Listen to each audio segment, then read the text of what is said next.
The flight to LaGuardia was absolute hell. So is my wife. She's been like this ever since I told the Netflix people, not interested. I saw this refusal as the first step towards stopping the square peg from trying to fit into a round hole. Ashley considered it a cowardly abandonment of a promising career. Then, we strongly agreed to disagree over the course of a few weeks. In fact, we disagreed so much that our sex life began to feel like visiting a spouse in prison. I am a writer, and writers write. This is compulsion. We do this because we have something to say, thoughts we want to convey to anyone who will listen. Sometimes we can offer a memorable insight, one that helps people better understand their lives. But at least, we're trying to write something we can be proud of. That's why spending 6 long years creating garbage for publications like People magazine was so heartbreaking. Selling my talent allowed us to buy a nice house in Mill Valley. But I was 32 years old, and my most memorable achievement up to that point had been an episode of The Time Traveler's Wife, which was fucking humiliating. So I had to make my move now or slide down that slippery slope to a lifetime of mediocrity and self-loathing. I knew that the marital glacier would not melt until I found another job, so I planned to meet with a literary agent while I was in Manhattan. Meanwhile, we came to New York for the wedding of Ashley's sister Nadine, a prostitute. The sister was marrying some ignorant loser who considered the little woman of easy virtue to be the princess bride. I don't know if corporate tax law causes brain damage, or you have to be absolutely special to get into this field. But the guy did not understand at all that he had been deceived, perhaps already at the reception. Both sisters, that is, were complete opposites. Nadine was the youngest of the Vaughn girls. She was short, curvy, and damn hot. Ashley took after her father, a congressman. Ash was tall, model, slim, cool, and classically beautiful, with a carefully studied aura of class and sophistication. It doesn't matter how Ashley and I got together. But, needless to say, it took a little convincing to win over the Ashley family. Luckily, I knew a few Hollywood types at the time, so our engagement received a positive response from the congressman. That was enough. The man was a complete media addict. The family planned to stay at the plaza. Of course, we also stayed at the plaza. The wedding was scheduled for the 29th in the terrace room. But my wife and I arrived in town a week early because the old woman Ash calls Mama wanted both of her girls to herself tantrums were right at the center of this ancient cow's attention. The first unpleasant surprise occurred exactly 15 seconds after we entered the Fifth Avenue lobby. The congressman and the dragon stood at the front desk with the fake smiles they wore on their faces whenever they saw me. But this time they shared the stage with the arrogant, slightly equine face of William Wentworth Roman IV. Billy, as Ash called him, was an old flame from their Horace Mann days. They had dated off and on before, and I knew it was hot. But supposedly Ash and Billy weren't talking, so I assumed this idiot wouldn't come to the wedding. Especially because one of the reasons Ashley and Billy broke up was because she caught him with his fiancée. However, as Scott Fitzgerald said, the rich are different from you and me. What was even more alarming was that Ashley walked past her parents, who were smiling delightedly, and threw herself into the arms of a beaming William Wentworth Roman IV. I stood with my luggage and looked at this touching scene with great disappointment. Ashley's mother said, dripping with brazen arrogance, Billy insisted on meeting Honey. As always, Wentworth looked like he stepped off the cover of GQ. He was 5 inches shorter, but slim and elegant in his stylish preppy uniform. No tie shirt, cashmere sweater, fitted trousers, and polished moccasins, all from J. Press. Varmint's carefully studied indifference exuded superiority. When Ashley disengaged from Wentworth, he stepped forward and extended his hand to me. He said in that nasal preppy accent that makes you hang on every word, "Eric, my dear man, nice to see you." Even his handshake was stylized and unnatural. I was amazed at the sheer shamelessness of it all, so I just stood there shaking his hand like an idiot. Our touching moment was interrupted by the congressman, who said, with good nature dripping from every syllable, "Come on, we have a reservation at Palm Court. We should discuss our wonderful week's vacation together." Wonderful, Wonderful. And with that, I was dragged through the lobby to this synonymous little sweet shop for tea. What followed was carefully choreographed posing designed to show others that we were better than them, or at least some of us were. The seating arrangement was Per and Madame Vaughn, Ashley, Wentworth, and me. The idiot walked around me to sit my wife between her parents and himself. I found myself between Wentworth and old Ashley. The congressman began the questioning by saying, "So, Eric, I heard you lost your job." Ashley must have felt bad for her parents. They always thought that I overestimated my capabilities. Well, let's get straight to the point. NSC pass. I said, "If you mean did I turn down the opportunity to edit sitcom scripts for Netflix, then the answer is yes. But I've written a real novel, and I need a literary agent to sell it. So I'm dating one this week." The dragon snorted and said, "How will you support your family if you don't have a job?" I knew better than to show my suffering in front of this old witch. She would love it if I got defensive, because her only goal is to denigrate me. Instead, I said politely, "I have enough money. I'm sure this will be enough for the period until the first advance." The old witch snorted disdainfully and muttered, "Lazy dog." Everyone at the table expected me to challenge her to an argument. Instead, I laughed cheerfully and said in a voice filled with good nature, "You are such a character, Mrs. V. I have always admired that." The old bitch didn't know whether she was praised or insulted, but she knew that she was humiliated. She just sat there, making gurgling noises.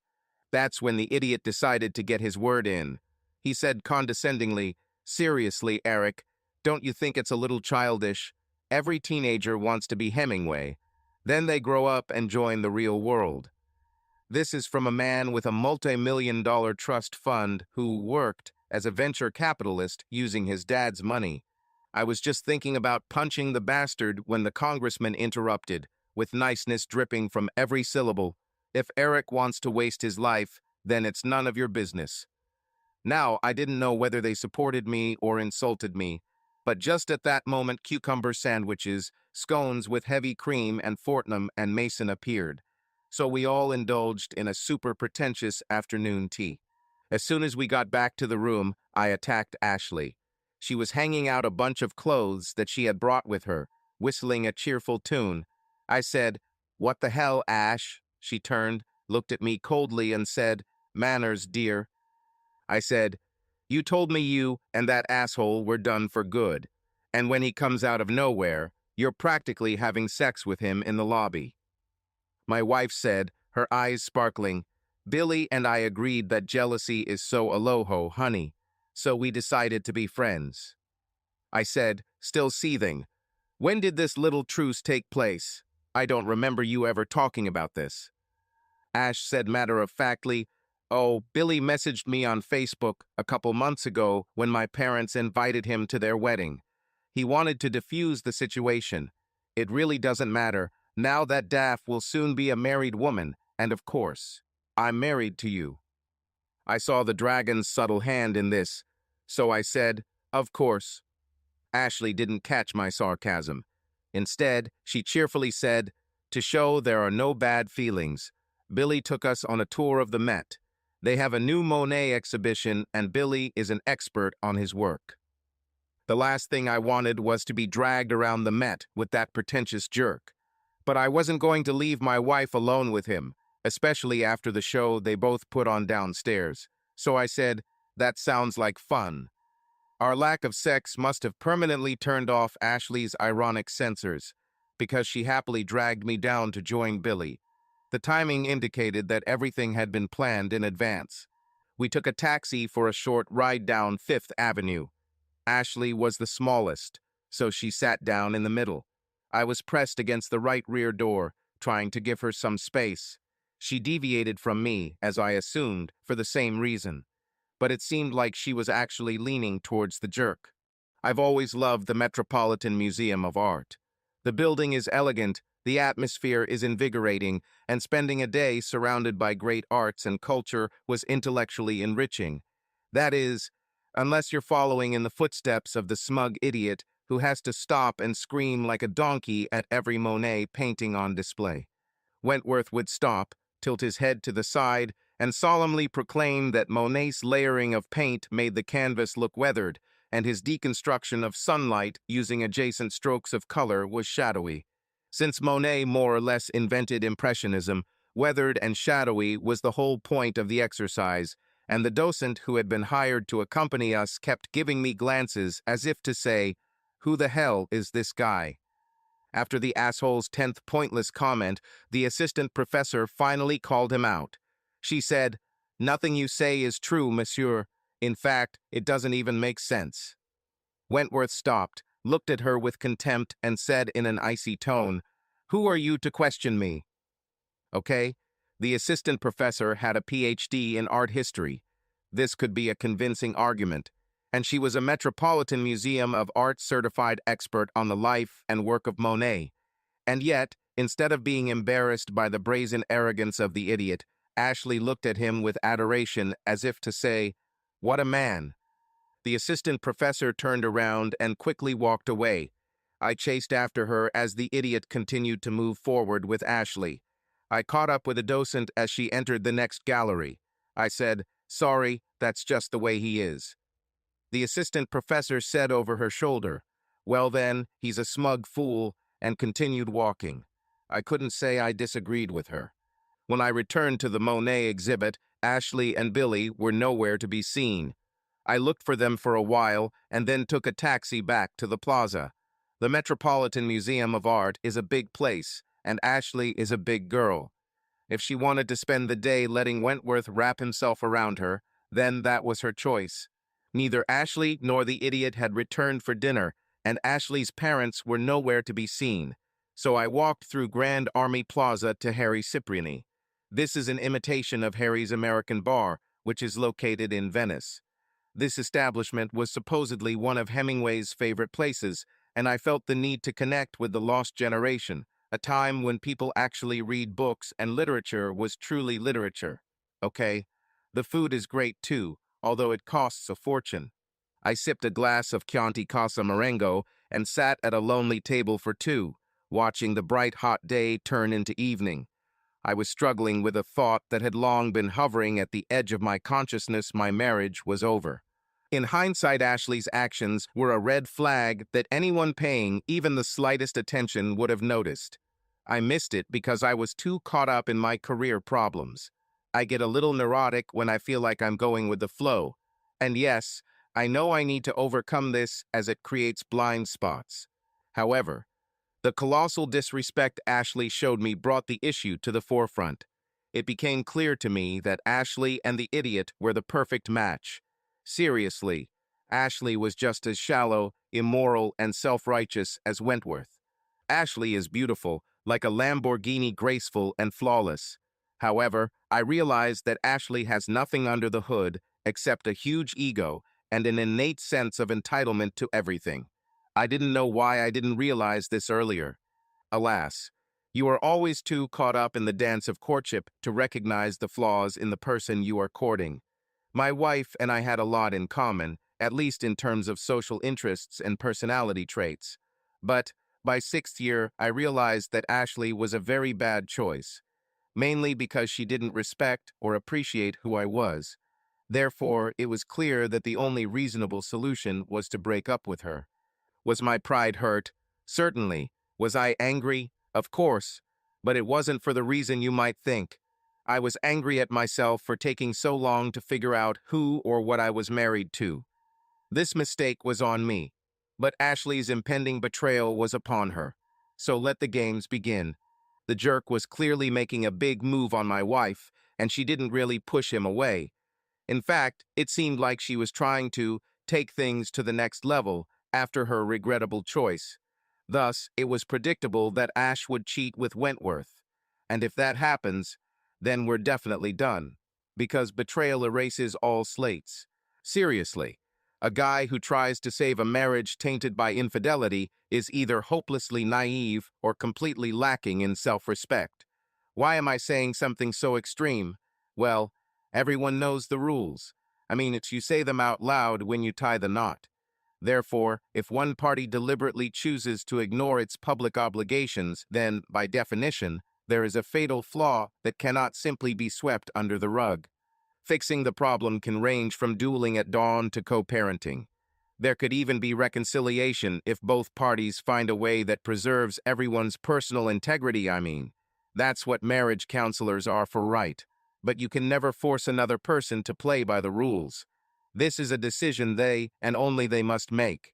And it was clear that Ashley made a very intentional choice, at least when it came to her fidelity. Therefore, in my mind, our marriage was over. And to be honest, I had no desire to save him. I mean, Ashley was who she was. With such parents and such an upbringing, how could she not be? At least she didn't start having sex with everyone like her sister.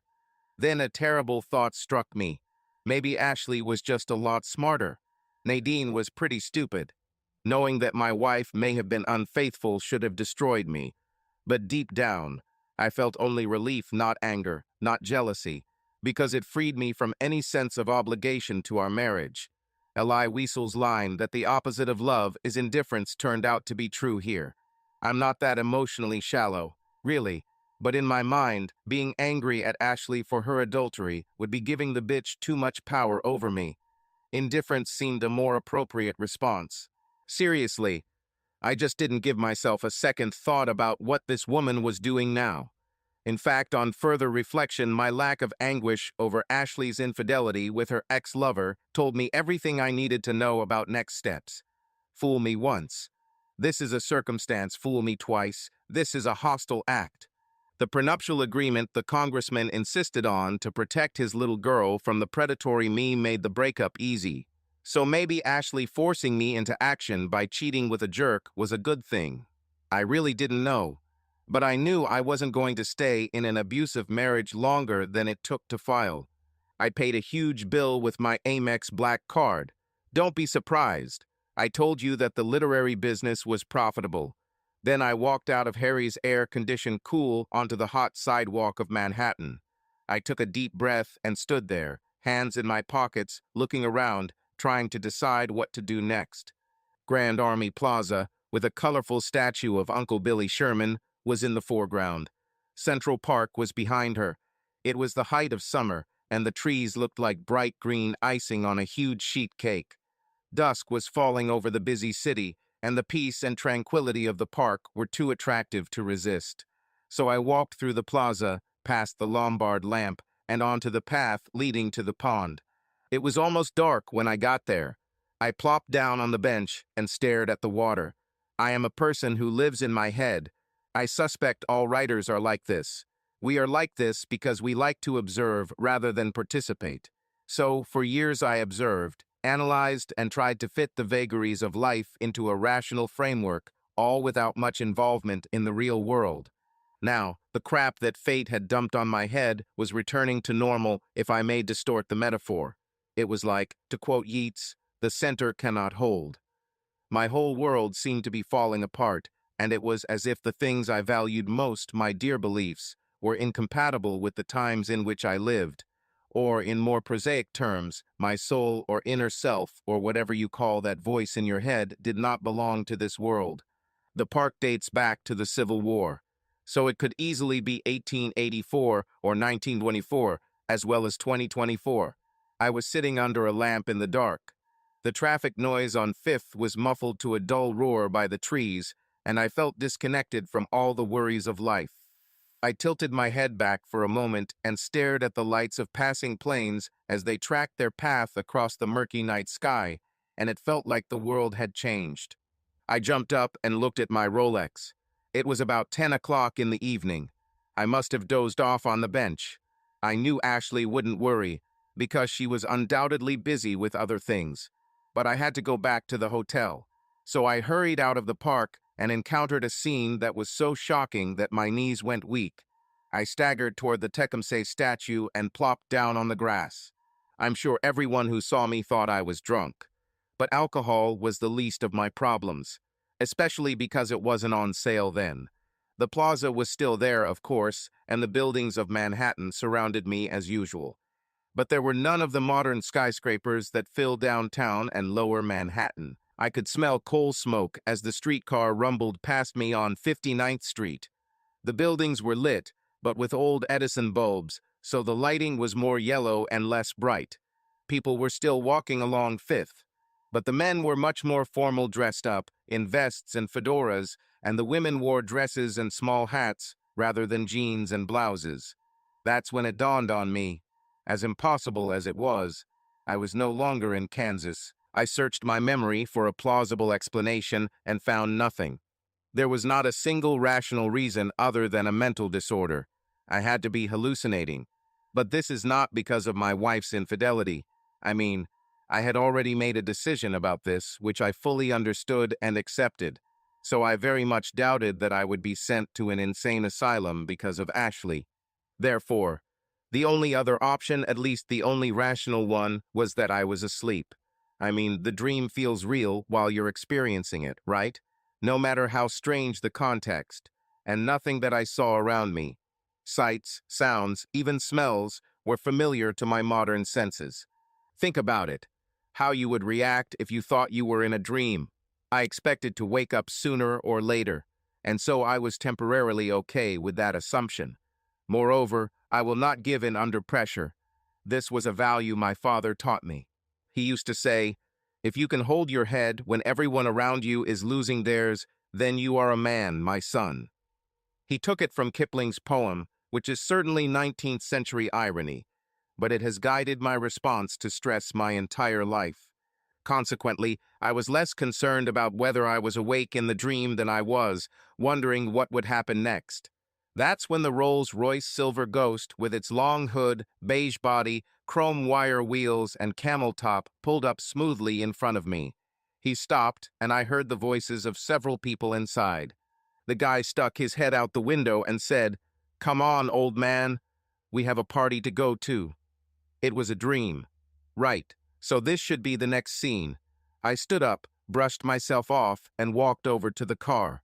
The passenger opened the door, and I plopped down in the back seat, which in the Silver Ghost feels like a big leather couch. In the back of the car, besides me, there were 4 more people. They were spread out in the back seat and jump seats, all of them clearly drunk. If it was the period I thought it was, then their drinking would mean that they were breaking the law, because alcohol was banned in 1920 by the Volstead Act, and this was clearly sometime in the 20s. How did I know this? Well, there was no depression, and no one was in shape, so it wasn't the 30s and 40s. Therefore, it had to be the roaring 20s, that unfortunate decade when the government thought it could legislate morality. The Rolls-Royce rolled smoothly down 5th to 44th, turned right, and pulled up to the front of the hotel. The people inside were singing "Makin' Whoopee." It was clear from the context that they understood the meaning of the text. I thought, I wouldn't add double meanings to a dream, would I? So there was a little bit of reality to it. The guy who answered the door said his name was Cantor, and this was his song. I had a vague memory of a singer named Cantor. Of course, he died a long time ago. So my dream also took on a sense of absurdity. He populated himself with real historical figures. The other 3 passengers were women, thin, flat, and demonstrating a lot of legs. They all had dark hair cut into the bob style popular in the 20s. They were as drunk and merry as Mr. Cantor. I said, puzzled, "Why did you pick me up? You in the office, there were big bulging eyes." They looked at me with amusement as he said, "You were drunk, old man, so you should have been looking for a party." The rolls stopped, and without further ado, all 4 of my fellow passengers jumped out in drunken joy. I slowly got out, stepped off the step, and stood on the sidewalk. The rolls drove away silently. I stood there for a moment, trying to figure out where I was. There was noise coming from the large hall to the right of the reception desk. This was supposed to be the epicenter of the fun. The sounds of clarinet, trumpet, piano, banjo, and drums, and the screams of joyful guests were my first clues. I entered a large hall lined with walnut and saw something that I had hitherto only seen in flashing black and white. It was a real jazz party, with the shakes and flappers. They all danced wildly to the frenetic sound of 5'2" Eyes of Blue. Showers were not common at that time, so people took a bath maybe once a week.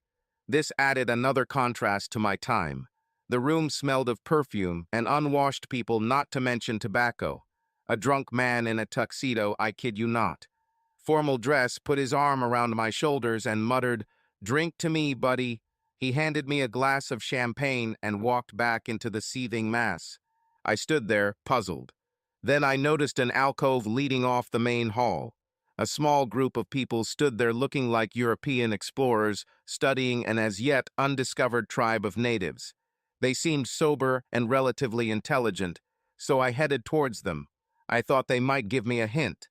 There were 4 people there, 3 men and a petite woman. One of the men looked vaguely familiar. The other 2 were clearly literary types, tweed suits, round glasses, and all. But the woman caught my attention, because there was a photograph of her on the wall in my writing room. This was Dorothy Parker, a true American character. Dorothy, or Dot as her friends called her, was one of the most famous literary figures of the 20th century. But her real fame lay in her wit. She died in 1967. That's why I never saw her alive. Alive, she was a very attractive woman, tiny, only 5 feet, and slender. But it was the dark beauty of her face, thick brown hair, huge intelligent eyes, and regular features that attracted you. Of course, her animated mind kept you riveted. At the moment, she was talking to a guy who seemed familiar to me. So I slowly approached them, as if wanting to join in the conversation. Dot stopped, turned her head, and said dryly, "What kind of anthropoid are you?" I knew I had to come up with something witty, or she would brush it off from me.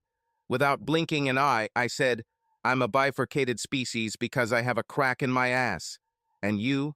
This caused laughter as Dot wore a corset like all the other ladies. Therefore, it seemed that she only had one buttock. Dot turned to the guy I thought I recognized and said, "I like this guy, Harpo. Great googly moogly. I've seen enough Marx Brothers and Goofballs movies to know who this guy is." And I immediately realized that I was out of my league, which was ironic because my dream was where that league existed. I extended my hand and said, "Eric," and he took it and said, "Arthur." This had to be his real name, which I didn't know. Also, if you've ever seen a Marx Brothers movie, you know that Harpo is the one who doesn't speak. So it was strange to hear him speak. The other 2 guys were Art Samuels, who edited The New Yorker, and Alexander Woolcott, the worst critic in New York. These 4 were original members of the Algonquin Round Table, which was the most significant gathering of literary giants since the Inklings, and this was the Algonquin Hotel, so there was some logic to my dream.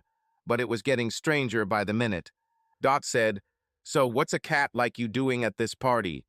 I assumed it was 20-year-old slang for a guy since I clearly wasn't a cat. I could start a long story about betrayal in the 21st century, but that would put me in a straitjacket. Instead, I said, "I've written a novel and I'm here to find a publisher." It was simple enough because it was factually true. Dot looked at me sharply and said, "Do you have it with you?" I said, "He's in my room at the plaza," which was also true, except it was 100 years in the future. Dot said, "I'd love to have a look at it. If he's good enough, I know a few people." She then dug into her purse and pulled out a yellow pencil, sharpened almost to an eraser, along with what looked like a laundry receipt. She told Harpo, "Turn around," and wrote the address using his back. She handed it to me and said casually, "Call me or come in." At this point, I had to look at the new arrival. He turned out to be a guy who was clearly too pretentious, even for this time, where pompous behavior was the norm. What was even more important was that he was with a woman who was so beautiful it took my breath away.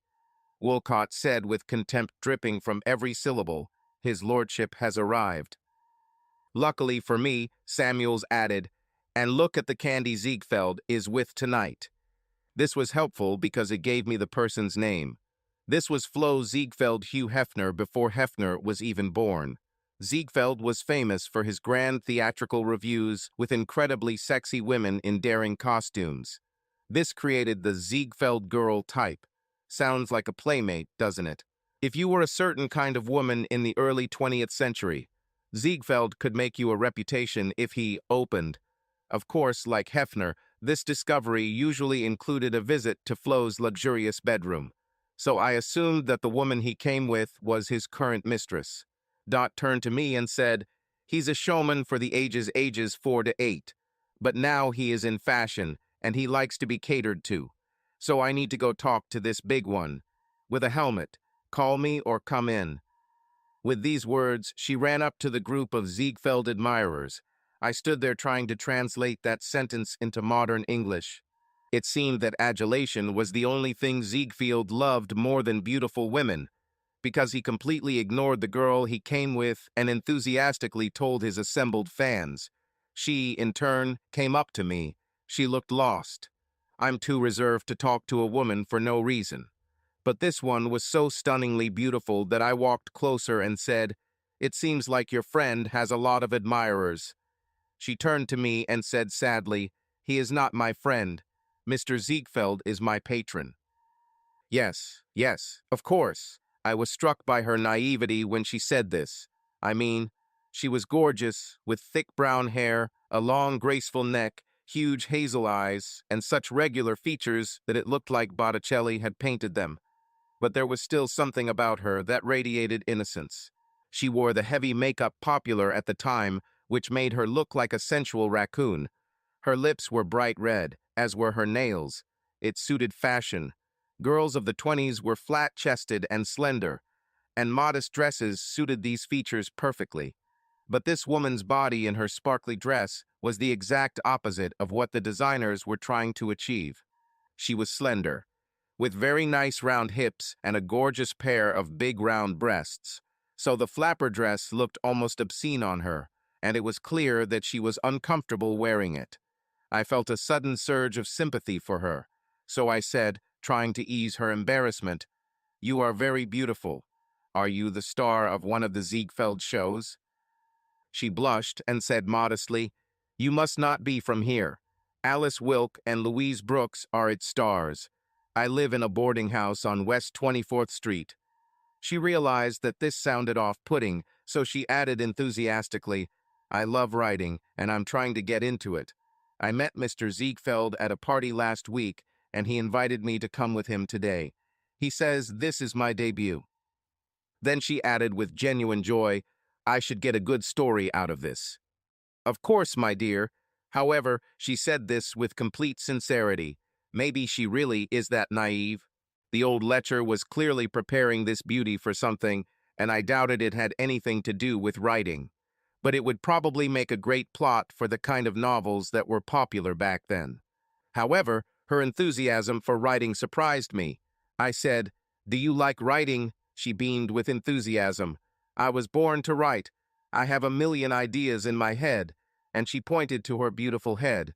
She added, "I've written some stories, and Mr. Ziegfeld says he knows people at the New Yorker who will publish them. I just met the editor of this new magazine." In fact, Samuels and Dot were standing in the middle of the room, bantering with Ziegfeld while we were talking to her. Then the beautiful woman next to me seemed to come to her senses and said embarrassedly, "Where are my manners? My name is Julia Richmond," and held out her graceful hand for me to shake. I took her hand and said, "Frank Sullivan, at your service." I could use my real name, but every writer takes a pseudonym to separate his real life from his fantasy life. And in the end, I was in a dream. Sullivan was a minor writer from the 20s, so I thought that no one would recognize this name in the place where the Algonquin Round Table reigned. Julia said cheerfully, "Nice to meet you, Frank." It was the sort of country greeting you might hear if you met someone in a country store. I asked, "Where are you from?" It was obvious that he was not from Manhattan Island. She said proudly, "Toledo, Ohio." Holy damn, she really just got off the farm. She added flirtatiously, "Where are you from, Frank?" I said, "Mill Valley, California." She said, "Oh, it's a long way from here. Why are you in New York?" I said, "I have a novel that I'm trying to sell. Dorothy Parker." I nodded towards Dot, "Is going to take a look at it and maybe help me sell it to a publisher." Julia asked, "Who is Dorothy Parker?" I said, surprised, "How long have you been in New York?" Julia stood looking like a Labrador who had just returned with a duck in his mouth and said, "Almost 2 months. I graduated from white school and worked for a couple of years. But I wanted to write, and Manhattan was the only place I could go to get discovered. My parents gave me enough money to live in New York for a year, and if I can't do it in that time, I should move back home. This made the woman 21 or 22 years old. I was impressed by her courage. She had a dream. She wanted to make it a reality and was brave enough to go to the right place. Of course, dropping a beauty like Julia off a bus into the wilds of Manhattan was akin to throwing a juicy lamb into a pack of wolves. I asked, nodding toward Ziegfeld, "So he's your steady boyfriend?" Julia blushed bright pink, which was easy to see given her skimpy dress, and said, "This is my first night with him, and he was a little pushy. I'm not that kind of girl. I mean, I have plenty of experience with guys, but it was pretty obvious. How could such a beauty not have experience with men?" She continued, "But I'm not easy like my roommates." I was going to say, "How easy," a little humor, but I was sure that would end the conversation, and I didn't want that. So instead I said, "Would you like to meet up sometime and talk about writing?" Hey, it was my dream, and she was my dream girl. This will all end when I wake up, so why not? Her beautiful face lit up with pure joy, and she said, "I would love to. Do you have a piece of paper on which I can write down the boarding house number?" I said, "Just say it," and pulled out my cell phone. She looked puzzled and said, "What is this?" I said, "This is a thing I bought at Popular Mechanics. I can write things down on it." Popular Mechanics had been around for 20 years in 1925, and it did have some weird gadgets. Julia looked skeptical, but said, "Pennsylvania 6 to 5,000. I wrote this down and was putting the phone back in my pocket when Ziegfeld walked up majestically. The man was significantly shorter than me. Julia was probably 5'3", and Ziegfeld was no more than 5'5". Of course, most of the men in the room were shorter than me, and I was not a giant. But this was the 20s when the tall guy was about 6 feet. Ziegfeld was impeccably dressed, with a Tom Selleck mustache and an air of complete arrogance. Ignoring me, he put his arm around Julia's waist, pulled her towards him, and led her back to the center of the room like a captured maiden. I heard his loud voice, "And this is Miss Julia Richmond, my new protege." Everyone in the room knew what that meant, and Ziegfeld made it crystal clear if they didn't. Julia looked puzzled, but she stood there to be appreciated, like a broodmare at a horse show. I immediately hated this man. He treated my dream girl like a piece of meat. A sudden wave of despair washed over me. I said to myself, "This is crazy. I burn with jealousy in my own sleep." Disgusted with myself, I turned and walked out of the room, through the lobby and onto 44th Street. The Rolls stood there with the door open. I sat down and told the driver, "To the plaza," and the Rolls rolled off smoothly. I sat and thought, "You pathetic puppy. Your wife is cheating on you and you don't care. But the woman you met in your dream will have sex today, and it makes you crazy with jealousy." Rolls dropped me off at 59th Street, which was the main entrance to the plaza in those days. I left the plush interior and walked up the steps to the lobby. Our room was on the 7th floor. I had a key card in my pocket. If this was the 21st century, if it was 1925, well then, it would be a completely different story. I would have been homeless in New York since I only had modern money. The elevator was not one of today's self-service elevators. There was a cameraman in it. He said, "Which floor, sir?" I said, "7th." And he started to close the door. The elevator went up, and he opened it. I went out into the hallway, expecting to go down the stairs since I didn't have a key. I had a moment of dizziness when the elevator doors closed, and I leaned against the wall and closed my eyes. The dizziness passed, and when I opened my eyes, I was back in the 21st century. I put the card on the reader, the green light turned on, and I entered a dark, empty room. There was no sign of Ashley. I didn't expect that they would. I got ready for bed and lay down on the pillow. The clock by the bed showed 1.5 hours. Ashley woke me up when she came into the room about an hour later. She undressed in the bathroom and slid under the covers.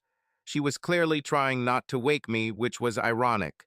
because it wouldn't have mattered if she had come accompanied by the Michigan marching band playing Hail to the Victors.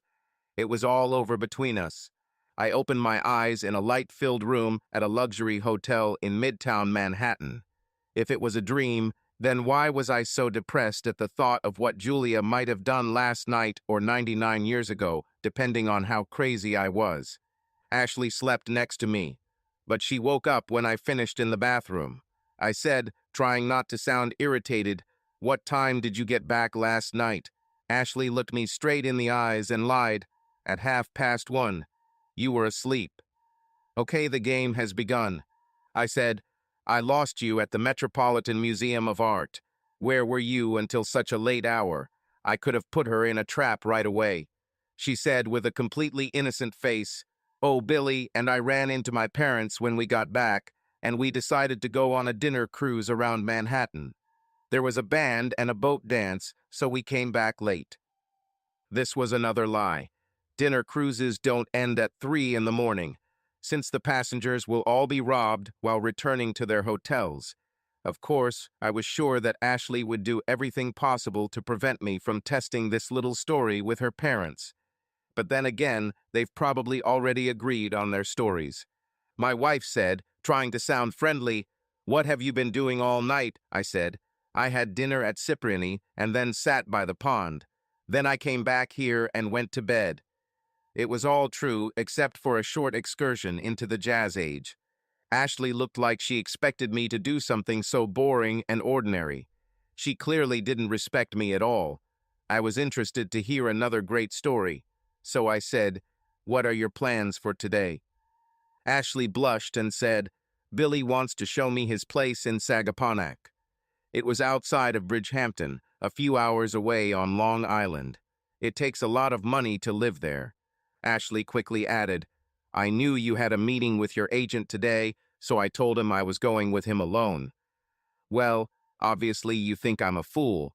I have a twisted sense of humor, so I just had to play cat and mouse with her. Seriously, this is a curse among ordinary people. I said, with a concerned look on my face, "I don't like the idea of you spending so much time alone with Wentworth. We'll end it if you sleep with him, you know." I could immediately outline the rules for the upcoming divorce, and people who think I should have just confronted Ashley with my suspicions don't understand the game. I didn't have proof yet. Ashley showed contempt for a moment, saying coldly, "You know I don't like it when you use that word. Deviation, deviation, deviation." Then she added with a completely straight face, "Billy and I are just old friends." She finished with a reassuring, "You know I would never do anything to jeopardize my marriage to you." Yes, she definitely thinks I'm stupid. It wasn't like I needed pictures to divorce the bitch. California is a no-fault state, and it will be served as soon as we get back. The prenuptial agreement made this easy.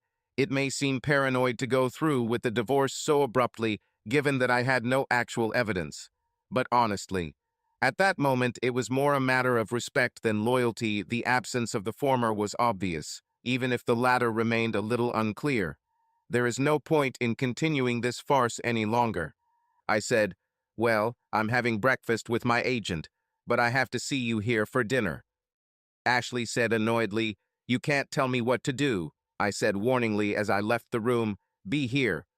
Was that a look of uncertainty on her face? The meeting with the Igler representative was productive. You can submit your manuscript anonymously to most agencies, but to be accepted, you need to imagine the face behind the text. My merits and experience helped me meet with a potential agent, and we had a good conversation. Then I hurried to an old numismatic and antique store on East 57th Street. If I was going to go back to the 20s, I needed the money of that time. I bought antique banknotes and coins worth $1,000 for 10 of their denominations. This should last for a time when a good breakfast costs less than $1. I returned to the plaza and printed out the manuscript. I wrapped it in brown paper and tied it with twine. Then I put it in a vintage leather briefcase that I bought at a thrift store in Harlem, where I also bought a used fedora and vest. Then, dressed according to the era, I returned to my bench. It was the height of summer in Manhattan with all the city noise and diesel fumes. but the park provided a relatively quiet refuge. It was about 8 in the evening when I last dreamed a phenomenon that was beginning to seem like a real transition. The sun was just starting to set, so I expected to wait a while. But as soon as I sat back and closed my eyes, I felt that familiar feeling of dizziness. I opened my eyes and saw a young couple passing by. I must have looked like I was sleeping because the woman smiled at me. Their clothes set the time for me, so I slowly rose from the bench, stretched, and headed down the path back to the Jazz Age. Rolls waited where carriages pick up passengers in the 21st century. The passenger compartment door was open. I checked the address Dorothy Parker had given me, and to my surprise, it turned out that she actually lived in Algonquin. So I told the driver to take me to 59 West 44th. The entrance to Algonquin, or Gonk, as all the literary types called it, was pretty much what it looks like today, a hinged entrance and two heavy wooden doors. The lobby was oak, and the pergola restaurant was to the left. I met Billy as soon as I walked in from the street. Billy was a lifelong resident of Algonquin, and there wasn't a more violent, street-fighting scoundrel in the entire city. He wandered into the lobby one stormy night in 1919 and decided to stay. And from that moment until his death 15 years later, he greeted guests. Did I mention Billy was a cat? His perfect tabby marks were marred by a torn ear and slightly curled tail, which he received in a legendary fight with one of the guests' French poodles. The epic battle was reportedly declared a draw, and both fighters were taken to the vet by their owners. I stroked Billy as he curled around my legs as Dot emerged from Oak Hall. This place took up most of the back of the restaurant. She had been dining there for the past 8 hours with other members of the Malevolent Circle. That was the name of the Algonquin Round Table, and she had clearly had a little too much to drink. Dorothy Parker was never shy about admitting that she drank too much. I took the manuscript out of my briefcase and handed it to her. Like most alcoholics, Dot was able to function just fine no matter how much she drank. She said sarcastically, "Hey, Skippy, you didn't lie to me, right?" I said, laughing. "No, I just had to bring it," meaning the manuscript. Of course, the trip included a visit to the future, and the original manuscript was on a flash drive, which I printed out at the Plaza Business Center because no one uses paper these days. But that would be too much information. The point is that I was about to receive criticism from one of the finest literary minds of the 20th century, or any century. Dot was hanging out with Frank Adams, who was well known in those days, and writer-actor Bob Benchley. It looked like they were heading to another party, so I said, "Can I join?" in hopes of seeing Julia again. Dot muttered, "Of course, more the better." Rolls was waiting for me when we left. I said, "Drive my car." They all looked at me as if they couldn't believe it was my car, but she seemed to accept me as part of my dream. I said, "Where?" and Benchley said, "New Amsterdam on 42nd. Ziegfeld is having a party after his latest review." This confirmed it. I was officially declared crazy.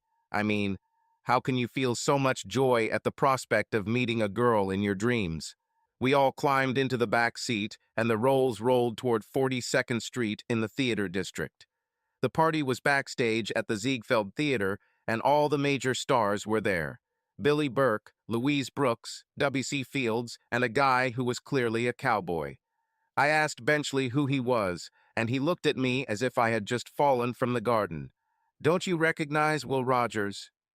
I said, backing away. "I only heard it on the radio." Adams said, "Who's the new mistress?" Of course it was Julia. She stood obediently next to Ziegfeld. He ignored her completely, enthusiastically talking to his assembled group of fans. She was looking down. She seemed ashamed. But she looked up when we made eye contact and covered her face with her hands, looking upset. Have you ever experienced that moment when the fog of everyday life lifts and you see what exactly is true? Well, it happened to me right there, in that place. My wife Ashley was a beautiful woman and met all the basic requirements for a wife, except for the current circumstances. But my attraction to Ashley was more like an easy friendship compared to the deep feelings I felt for Miss Julia Richmond. However, this was a completely different situation. Completely. I knew, beyond a shadow of a doubt, that I couldn't just walk away from Julia Richmond any more than I could cut off my left leg. She seemed to feel something too, because she touched Ziegfeld's hand and my jealousy sensor went off scale. She said something to him. Then she began to slowly approach me. I nodded toward the dark room off to the side, where they seemed to store theater scenery. She nodded slightly, and we both disappeared inside. She stood there for a moment, looking at me, a look of confusion on her pretty face. I, for one, wasn't the least bit embarrassed. I knew what I wanted. Therefore, I had to set everything straight. It was too important, and the situation was so fragile. Therefore, there was no other choice. I could be a married man 100 years in the future. But I was Frank Sullivan at the time, and I didn't care how absurd the situation was. I finally found the one, and something as small as the continuum of time and space won't stop me. I said with feeling, I couldn't stop thinking about you. She tilted her head to the side and asked, thinking about me, what does that mean? I laughed and said, I have no idea what that means. But from the moment we met, I felt a special connection with you. You're beautiful and all, but it goes much deeper. I know you feel it too. She nodded quietly. A little voice in my head screamed, You've lost your damn mind. I was making a sincere confession to a woman who may have died before I was born. I mean, seriously. You might consider moving to another country for the love of your life, but to another century. Not to mention that I had no guarantee that I would be able to stay there. It was 1925, an era of boundless optimism. America was the new kid on the block. We ended these internal European wars once and for all, and everyone could get rich on Wall Street. It was also one of the most important times for American literature. Fitzgerald had just published The Great Gatsby, and Hemingway was finishing The Sun Also Rises. William Faulkner had recently published his first novel and was working on The Sound and the Fury, so it was the perfect time to be a writer. However, I was not a native inhabitant of this era, and there would be no records of me, not that it would matter when all the records were kept in hard-to-reach file cabinets. But I was from a different time. My life could be unsatisfactory there, and of course, there was the small problem of my unfaithful wife.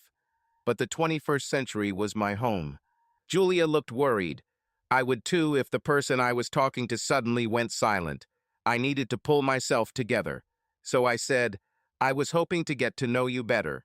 You and I have a lot in common in terms of values and ideas, and I would like to see if we can build a relationship. Julia looked sad, saying, I feel the same way, but you are 1 day late. For 1 day, what does this mean?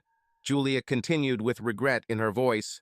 I became Mr. Ziegfeld's woman last night, and that cannot be changed. A stab of jealousy struck me. It was like an electric shock. She added, sheepishly, I don't know what came over me, then grinned and said, well, I know what came over me, but I don't know why I did it. Still, I did it, and now I have to follow it, or I'll be one of those girls. Seriously, is it true? I just stood there, looking at this beautiful woman speechless. Finally, I muttered, wait, you're saying you slept with Ziegfeld, and now you can't consider other offers? It was hard to believe that a woman could be so old-fashioned in the 21st century. But of course, those were old-fashioned times. I understand, I shouldn't have liked it. But I did. Women's attitudes and behavior were only 20 years away from the stifling morality of the Victorian era. And this meticulous old shrew still held tightly in an iron grip how most women defined virtue. So this may have been the Roaring Twenties, a watershed moment when morals and manners underwent dramatic changes. Young women bobbed their hair and wore bold dresses. They danced to impressive music. But these were modern women, not the girl from Toledo, Ohio. Last night Julia let Ziegfeld be her man, so now she must be faithful to him, otherwise she will consider herself a woman of easy virtue. I said, disappointed, well, if Ziegfeld doesn't work out, I want a chance to build a relationship with you. Julia gave me an inscrutable look, part longing and part deepest regret, and said dejectedly, please don't forget me. Then she turned around looking as if she was ready to cry and returned to her place next to Ziegfeld. Julia looked worried. I would be too if the person I was talking to suddenly went silent. I needed to pull myself together. So I said, I was hoping to get to know you better. You and I have a lot in common in terms of values and ideas, and I would like to see if we can build a relationship. The music started playing and the party guests became noisy, but my main feeling was a feeling of hopelessness and depression, which was ironic considering I was about to return to the 21st century where my wife had cheated on me and I had absolutely no feelings about it other than liberation. I wanted to say goodbye to Dottie before I left. She was arguing in the corner with a high society lady about the 19th Amendment. There were still parts of America that thought women were too flighty and emotional to make decisions about the direction of the country. Dottie's opponent was clearly one of those. I know it sounds ridiculous now, but those were different times. When I approached, Dottie clasped her hands and walked away, muttering, "You can manage the gardening, but you can't make her think." She saw me, stopped, and said angrily, "What, Skippy?" I said softly, "I'm leaving, but wanted to set up a time to talk to you after you've read my manuscript." She said sarcastically, "Give me a day, and I'll see you at the round table." I didn't know if this was even possible. Since the Algonquin Round Table met for lunch, I could only cross at night local time. But I smiled at her gratefully and said, "See you around and enjoy." I sat down and told the driver Plaza and sat down and thought about how bad my current situation was. The transition happened the moment I left the rolls, perhaps because my situation in the 20s was so dire. I entered from the south lobby of Central Park, which was the main entrance in the 20s, and Ash's old man was sitting on the side of Grand Army Plaza, so we almost missed each other. But he noticed me as I approached the elevators and yelled, "Eric, wait." When the great man approached, I thought, holy shit, he didn't look friendly. He said in his elegant political voice, "I want to talk to you about something. Let's have a drink in my room." I said irritably, "Can't this wait until tomorrow? I'm tired." He said, "No, we need to settle this now." I pointed to one of the tables in the lobby and said, "Okay, let's just sit here and you can say what you want." The congressman was upset by this arrangement, but he saw that my joining him in his room was useless. I'm really not as stupid as everyone thought. So we sat down in a couple of semi-uncomfortable chairs located near the lobby window. The congressman got straight to the point. He said, "What are you doing, coming at this hour, smelling like cigarettes?" I understood what he meant. He thought I was having sex. If I had told him that I was at Flo Ziegfeld's party with Dorothy Parker and Robert Benchley, he would have had no doubt that I had been assigned. So I said, "Nothing that concerns you." He blushed as he said, "It's my business if you're going to cause a scandal that will affect my re-election." His concern for his daughter was touching. "No," I said, "talk to Ashley. She's the one sleeping with her old boyfriend." I could see from the way the congressman's eyes shifted that he was aware of the problem. But he was indignant. "She's just renewing acquaintances with an old friend. They don't do anything else." I said sarcastically, "All night, at his house." The congressman said, "She's been waiting here for you all evening." I said in disbelief, "Really? Seriously? How do you know this?" The congressman replied, "Because she called me half an hour ago and asked where you were. You didn't answer the phone." Cellular communications didn't work very well in the 1920s. I asked, "Did you really see her?" He said, "No, but I'm guessing she's in your room." I said, laughing at him, "Let's go find out." No wonder. I opened the door to the room, and it was empty. As I expected, I said mockingly, "Looks like your little girl is spending the night with her old friend." The congressman gave me a look that showed that he realized I was in a vice and said, "I'll handle it." He added warningly, "Don't even think about divorcing her." Then he turned on his heel and hurried down the corridor to the elevators. I fell asleep, tormented by the fact that Ziegfeld had spent the night with Julia. The next morning, Ash appeared. Daddy must have interrupted her little tryst with Horseface. It wasn't because the congressman didn't approve of his daughter's attempt to make the deal. This happened because the idea of divorce, especially one involving infidelity, did not receive the attention it deserved in the media. I was finishing getting dressed when Ash sneaked into the room. She just stood there. I said scornfully, "Did you have fun last night?" Ash used a fake countermeasure like the flares the F-16 uses to distract heat-seeking missiles and said pleadingly, "Oh, Eric, I'm so sorry." I said with a straight face, "Sorry about what? I don't quite understand what you're apologizing about." Ashley rushed to me to hug and comfort her, which would lead to sex, which would then lead to her forgiveness. It was an old, outdated tactic, and I didn't believe it this time. I held her at arm's length and said, "Actions have consequences, my dear. You have made your choice. Now I have to make my own." Ash looked scared. Dad must have been very insistent. She said, angry because her trick didn't work, "Oh, grow up. It was just one night." She then added seductively, "There was no love. It was just sex in the good times. Now we can go back to our wonderful life together in California as if nothing happened." I had to laugh about it. I said, "Do you really think I will believe this fairy tale? Because if you do, then you must think I'm a complete moron." I added briskly, "Well, it doesn't matter anyway. I'm going on a trip. We can talk about this when I get back. That is, if I come back." With these words, I turned around and walked out the door. I heard a plaintive, "But Eric," when the door to the room slammed behind me.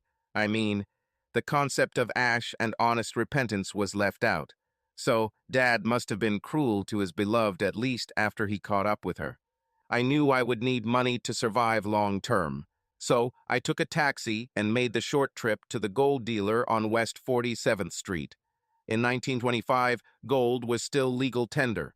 Therefore, I would have no problem finding a suitable currency. A few hours later, I had $100,000 worth of 1-ounce gold bars in my leather bag. This represented half of Ash and my net worth. She received the other half in the prenuptial agreement. I also took some modern antibiotics with me. Penicillin was a decade in the future. I thought this might come in handy in an era where common diseases can kill you. Seriously, immunities we take for granted, such as the Salk vaccine, didn't exist in the 1920s. Just ask Roosevelt, who had just contracted the early symptoms of polio that left him wheelchair-bound for the rest of his life. Now all I could do was wait, so I wandered around the various shops on 5th Street, waiting for the sun to set. At the same time, I had the feeling that I was being watched. How delicious. Dad was watching me. He was no doubt hoping to reveal something that he could use as counter-programming to any accusations of impropriety on the part of his daughter. If he did, he's in for a big surprise. Finally, it got dark enough. I walked towards my park bench, ignoring the rustling in the bushes behind me. I plopped down on the bench, placing the bag of gold bars on my lap and leaning my head back. Magic happened, and it was an amazingly beautiful Manhattan night outside. The full moon hung over the trees by the pond. Crickets were chirping, insects were buzzing, and there was no sign of the guy with the Nikon behind me. I got up and headed to my trusty Rolls and drove down to Algonquin. I had enough cash to rent a room for a month. The bill was only $80. If you double this amount and add 2 or 3 zeros, you can get an idea of modern prices. I took the brass key to the room and went up to the 5th floor. The room seemed a little strange compared to modern hotels, but it was luxurious except for the lack of air conditioning. However, there was a floor fan, and with the windows open, it was nice to fall asleep to the sounds of the 1925 city. I woke up from the same sounds. It was a combination of traffic noise, horses, and the occasional rumble of a tram. I had breakfast at the Pergola restaurant and went outside looking for a taxi. There were several bright yellow Model A's parked outside the hotel. Now I know where the term yellow taxi came from. I needed clothes that were period appropriate, and I knew Brooks Brothers was still in business on Madison Avenue. 3 hours later, and nearly $600 lighter, I was fully equipped for life in the Roaring '20s. I lost 1,001 in exchanging my bullion for equivalent 1920s currency, but prices in the 20s made up the difference. Then, dressed for the occasion in a tailored Harris tweed suit, I rode the elevator down to meet the Wicked Circle. The Algonquin Round Table included a distinguished group of journalists, authors, essayists, and actors who met daily for lunch. They sat at a 15-seat round table in the Rose Room, which was actually the back of the restaurant in the Algonquin lobby. Key members of the Round Table included Frank Adams, Alexander Wolcott, Robert Benchley, George Kaufman, Harpo Marx, and, of course, Dottie. In addition to the main group, present at today's dinner were Harold Ross and his wife Jane Grant, who had just founded a small magazine called The New Yorker. It was pretty much everyone who was somebody in the New York literary scene. Ziegfeld wasn't there. It was disappointing because I was hoping to meet Julia. But since Ziegfeld was more of a showman than witty, he would never have received an invitation. When she saw me, Dottie said, "Have a seat, Frank, or is it Eric?" "Oops, I left my real name on the title page." I said, laughing, "That's the nickname I wanted to use in case you don't like it. Call me Frank if you like it." My heart was pounding when she said, "I liked it. Frank, the literary world needs to take itself less seriously." I could have kissed her if she hadn't been on the other side of the table, because a blessing from Dorothy Parker was the golden ticket. Ross turned to me and said, "Hey, we need an article. Can you have something ready for next month?" I didn't ask him how much they were paying because I never thought I'd get the opportunity to be published at such a career high as the New Yorker. I just said, yes. The group then proceeded to lunch, accompanied by witty remarks, puns, and jokes that eventually spread throughout the country through the radio and newspaper columns of its members. In fact, the Round Table was where most of America's slang expressions and social sentiments were shaped in the 1920s and 30s. But this was not a place for the faint of heart. Dottie summed it up best when she said, "The first thing I do in the morning is brush my teeth and sharpen my tongue." I just sat and listened. I didn't participate because there was an underlying current of intellectual intensity and pure malice that told me I couldn't handle their blows. It was like watching heavyweights fight in Madison Square Garden. Nonetheless, it was an intellectually stimulating spectacle, as some of the finest minds of the time debated concepts that would shape literary ideals to this day. But I wasn't in the 1920s to discuss ideas. I was there because, as crazy as it sounds, the woman of my dreams lived in this era. Finally, I leaned over to sports writer Haywood Brunn, who was sitting next to me, and asked, "How long has this been going on?" He laughed and said, "Endless." So I stood up and said, "I'm sorry and thank you for the invitation, but I have important business to deal with now." Dottie waved her hand as if to say I didn't need to apologize and went back to the argument. I silently said, "We'll talk later." I then turned around and went to the front desk in the lobby and asked the clerk for the phone book, which he gave me. It was surprisingly thin compared to the Manhattan phone books of later decades. But telephones in the 1920s were still a novelty owned mostly by wealthy people and businesses. Julia lived in a boarding house, but Julia Richmond was not on the list. So all I had to do was call the number she gave me. I needed a phone, so I asked the clerk for my home phone number. He pointed across the lobby to a telephone mounted on the wall with a built-in speaker and a separate cord to the receiver.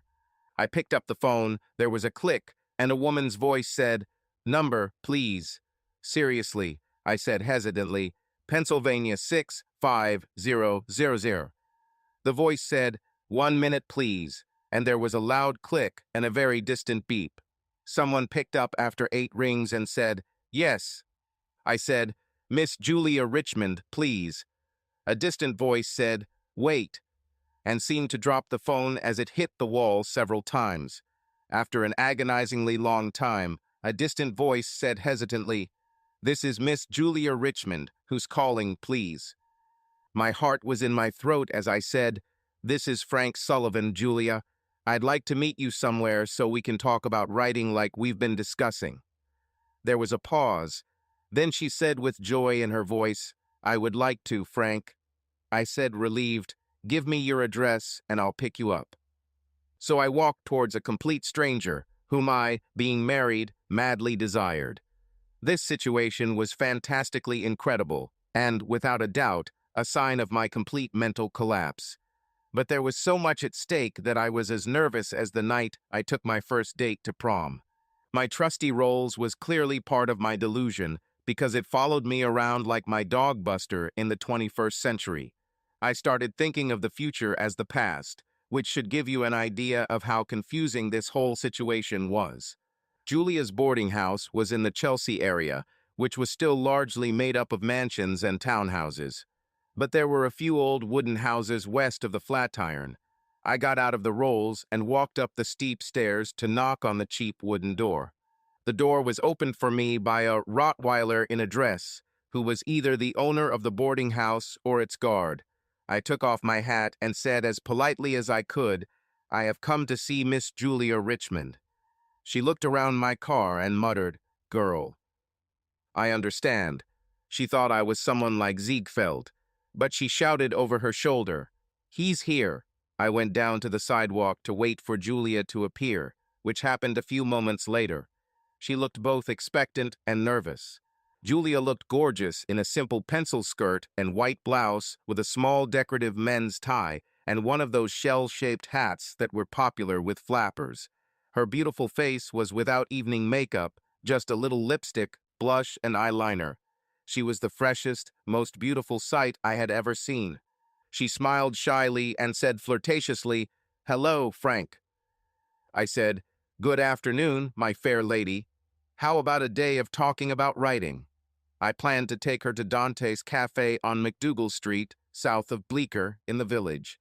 It was a gathering place for writers of that era, and it still existed in my time.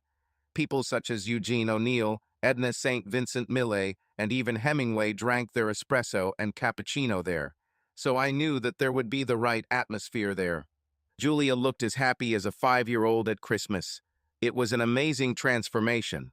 You have to understand that this was a magnificent woman, and my experience with such creatures, at least in my time, was that they were all narcissistic, selfish, narcissistic like my current wife. This woman was sincere and simple-minded, like a child. She did not understand her potential power over men. I opened the door of the Rolls, and Julia looked at me with admiration. She showed off her fine leg as she sat down in the leather-back seat. She said, "I didn't know you were as rich as Mr. Ziegfeld." I didn't know either. But Rolls had clearly chosen me, and now I had money, thanks to the gold bars I had hidden in my room in Algonquin. The most amazing thing about Julia was the way she called her lover Mr. and not Flo. It was as naive, perhaps even strange, as anything I had ever experienced. But it perfectly summed up the contradiction that was Miss Julia Richmond. She slept with a major celebrity and still sounded so innocent, like a farm girl from Toledo, Ohio. I asked curiously, "Why do you keep calling Ziegfeld Mister? Isn't he your boyfriend?" Julia blushed like a cherry. It was a charming quality, and said, embarrassed, "Please don't mention him. He was just using me for his pleasure. He said he would be my mentor and help me break into the writing business. But I was just one of his fleeting whims. I'm so ashamed." Well, that was great news, maybe," I said, trying not to sound too interested. "I'm sorry, but I don't understand. I thought that Ziegfeld was your mentor as well as your lover, that you were a couple." She said angrily, "We were never a couple. Yes, I gave myself to him. But he was a very convincing person. He made me think that he cared about me and would protect me and take care of me." She continued sadly, "A strong, confident guy like you doesn't understand what it means to be a woman in a place like Manhattan. I couldn't sleep when I first arrived because I was so scared. Then Mr. Ziegfeld found me and made me feel protected and loved." She added shyly, "That's all I ever wanted in life, so of course I fell in love with him. But Billy Burke, Ziegfeld was married to her at the time. Found out about us. I thought, how could she not know? Ziegfeld showed Julia to everyone." Julia was still saying, and she insisted that he end our relationship. She began to sob. He was so cruel and indifferent, as if he really didn't care. Seriously, she believed he cared. The woman was a paradox. Looking at Julia, you would think she was a predator, hard-hearted, selfish, treacherous, and narcissistic like every woman whose life is made easier by a perfect face and body. But it wasn't Julia. The woman was a truly good person who simply assumed that the people around her were as polite, honest, unpretentious, and decent as she was. My heart went out to her. It attracted predators without any natural defenses. I sat there for a few seconds, trying to formulate words. There are people who believe the glass is half empty, and those who believe the glass is half full. Julia was clearly one of the latter. I'm a realist. For me, the only correct approach is to find the right size glass. That's why it was so easy for me to leave Ashley. She didn't come. But Julia Richmond was in perfect form. Seriously. She was genuine, honest, straightforward, and uncomplicated, as well as smart and insightful. Then an inappropriate thought came. She probably thinks she's fat with these skinny, flat flappers around her. Thank God for feminine complexes. Be that as it may, Julia's beauty quickly faded into the background as you recognized the soul living in this beautiful body. If you grew up in a happy family like Julia, you assume the world is kind and loving. People around you confirm this to you, and you come to the conclusion that doing the right thing is the only way to live, and this makes you think that everyone around you feels and acts the same way as you. It's a worldview that a lucky few have. The problem is that most of these people are either part of a religious community or never leave the farm. For those of us who have to deal with the real world and all its ugliness, you quickly learn that empathy and thoughtfulness are not the norm, and it makes you grow a thick and very cynical skin. Seriously, my friends, virtue is nice and all, but the primitive earth ape from which we all descended, what the Bible calls original sin and psychology calls the ID, always has its say. Therefore, there is a constant internal debate between our tendency to violence, lies, and selfishness and our willingness to do the right thing. And this conversation is never rational. Therefore, one must consciously decide, almost force oneself to live a decent life. Julia clearly chose morality over the dark desires that lurk within all of us. And in this respect, Julia's honesty and integrity set her apart from Ashley, and, to be honest, from myself. Julia put her principles above her own interests. She has already proven it, at least to me, with her irrational loyalty to that scoundrel Ziegfeld. Julia looked at me in bewilderment. I had another one of those realization moments. I thought it would be better to start acting like a suitor rather than a carnival participant. I said cheerfully, I'm going to take you to a place where writers gather in the village. This is not a particularly remarkable place, but you can meet real authors there. We might even meet someone you know. Julia's face lit up with joy. Cafe Dante, which in my time was simply called Dante, is an Italian cafe. Back then, it provided espresso and cappuccino to the area's predominantly Italian immigrant population. It was also a meeting place for the era's artists and writers who abounded in 1920s Greenwich Village. But such future gangsters as Albert Anastasia, Joe Bananas, and Big Sam Acady also went there. The place was nondescript, located in the middle of a block of mostly apartment buildings on McDougal Street in the West Village. Everyone looked at us as we took a table on the sidewalk under a canopy. It was difficult to know whether it was because of the roles we arrived in or because of Julia. The Italian waiter couldn't take his eyes off her as we both ordered cafe Americano and apple pie. Everyone has probably experienced what happened next. My only goal was to be alone with the woman of my dreams. I didn't plan any further. It was obvious that Julia was even more nervous than I was. So we were essentially two strangers sitting together at a small table, not knowing how to start a conversation. The pause was awkward, to say the least. Finally, I said, "Do you want to become a writer? What have you written so far?" Julia blushed modestly, which was a charming quality in such a beautiful woman, and said, "I've written 3 complete novels and a lot of poetry.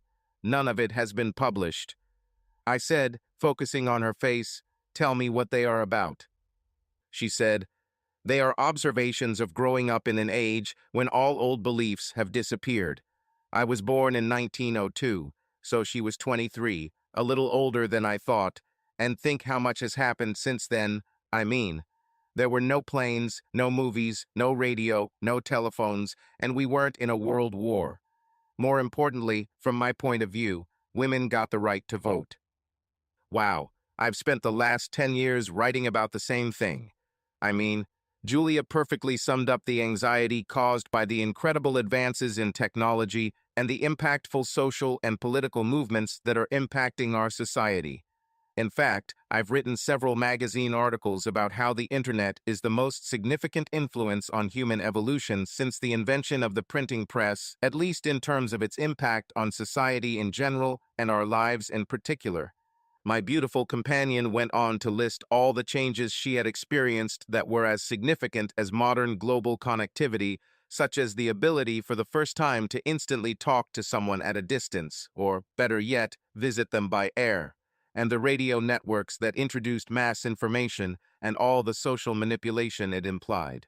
Of course, the most significant event for Julia was the 19th Amendment, which gave half the country's population the same rights as the other half.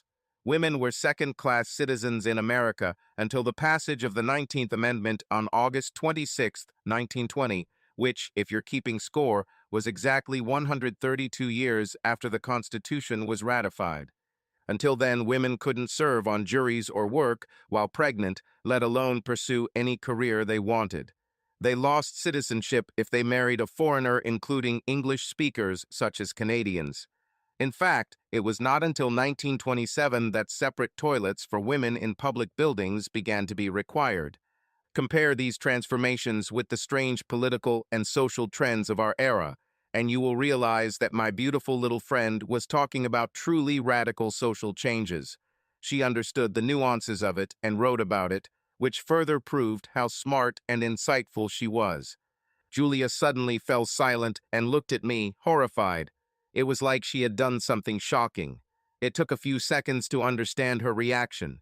Then it dawned on me, as strange as it may sound to 21st century ears, that well-mannered young women of that era were taught never to express their opinions, especially if they contradicted a man's. It doesn't work that easy, darling. I missed the implications of Julia's modern views because every woman in my time, at least those who weren't married to their brother, thought and acted the same way, and they weren't shy about saying it. However, in Julia's mind, instead of proving to me that she was an intelligent and insightful person, she thought that she had committed a serious social transgression. I needed to dispel this misconception immediately. I laughed and said, "You think you've crossed the line with your modern thoughts, don't you? Let me tell you, honey, you just confirmed that we are made for each other because we have the same worldview." Julia looked puzzled, then relieved. I took her hand, which was also a social violation in that era, and said, "Your insight and understanding of the human condition, both male and female, and obvious interest in the forces that shape our lives, tell me that you are not just a beautiful little girl from Toledo, Ohio. You are a real deep thinker. So forget about your obvious feminine attractiveness. I want to share your beautiful soul." Julia seemed to melt right in front of me. Unless you've been living under a rock your whole life, you know what I'm talking about. Her eyes softened, then began to moisten, and her graceful other hand instinctively reached out to grasp mine tightly. I thought a completely inappropriate thought. This woman is really strong. It must be from living on a farm. We finished our coffee, and I was trying to think of something to extend our time together when the idea of visiting Brentano's struck me. I mean, if Julia was who I thought she was, she loved books. So I left $1 on the table, which was a huge tip for the waiter, and we headed to the curb. I whistled, "This way, boy," and the rolls pulled up in front of me. Yes, he was a dog in a previous life. I decided to call him Buster. Brentano's was practically new at the time, with shelves stocked with books. Why, the place was almost as intellectually stimulating as a Kindle bookstore.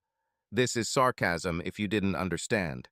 Julia wandered around the store, looking like a cliched child in a metaphorical candy store. I was surprised that she had never been to Brentano's. But Julia was limited by where she was taken, and it was obvious that the men she knew before she met me were not interested in her literary talents.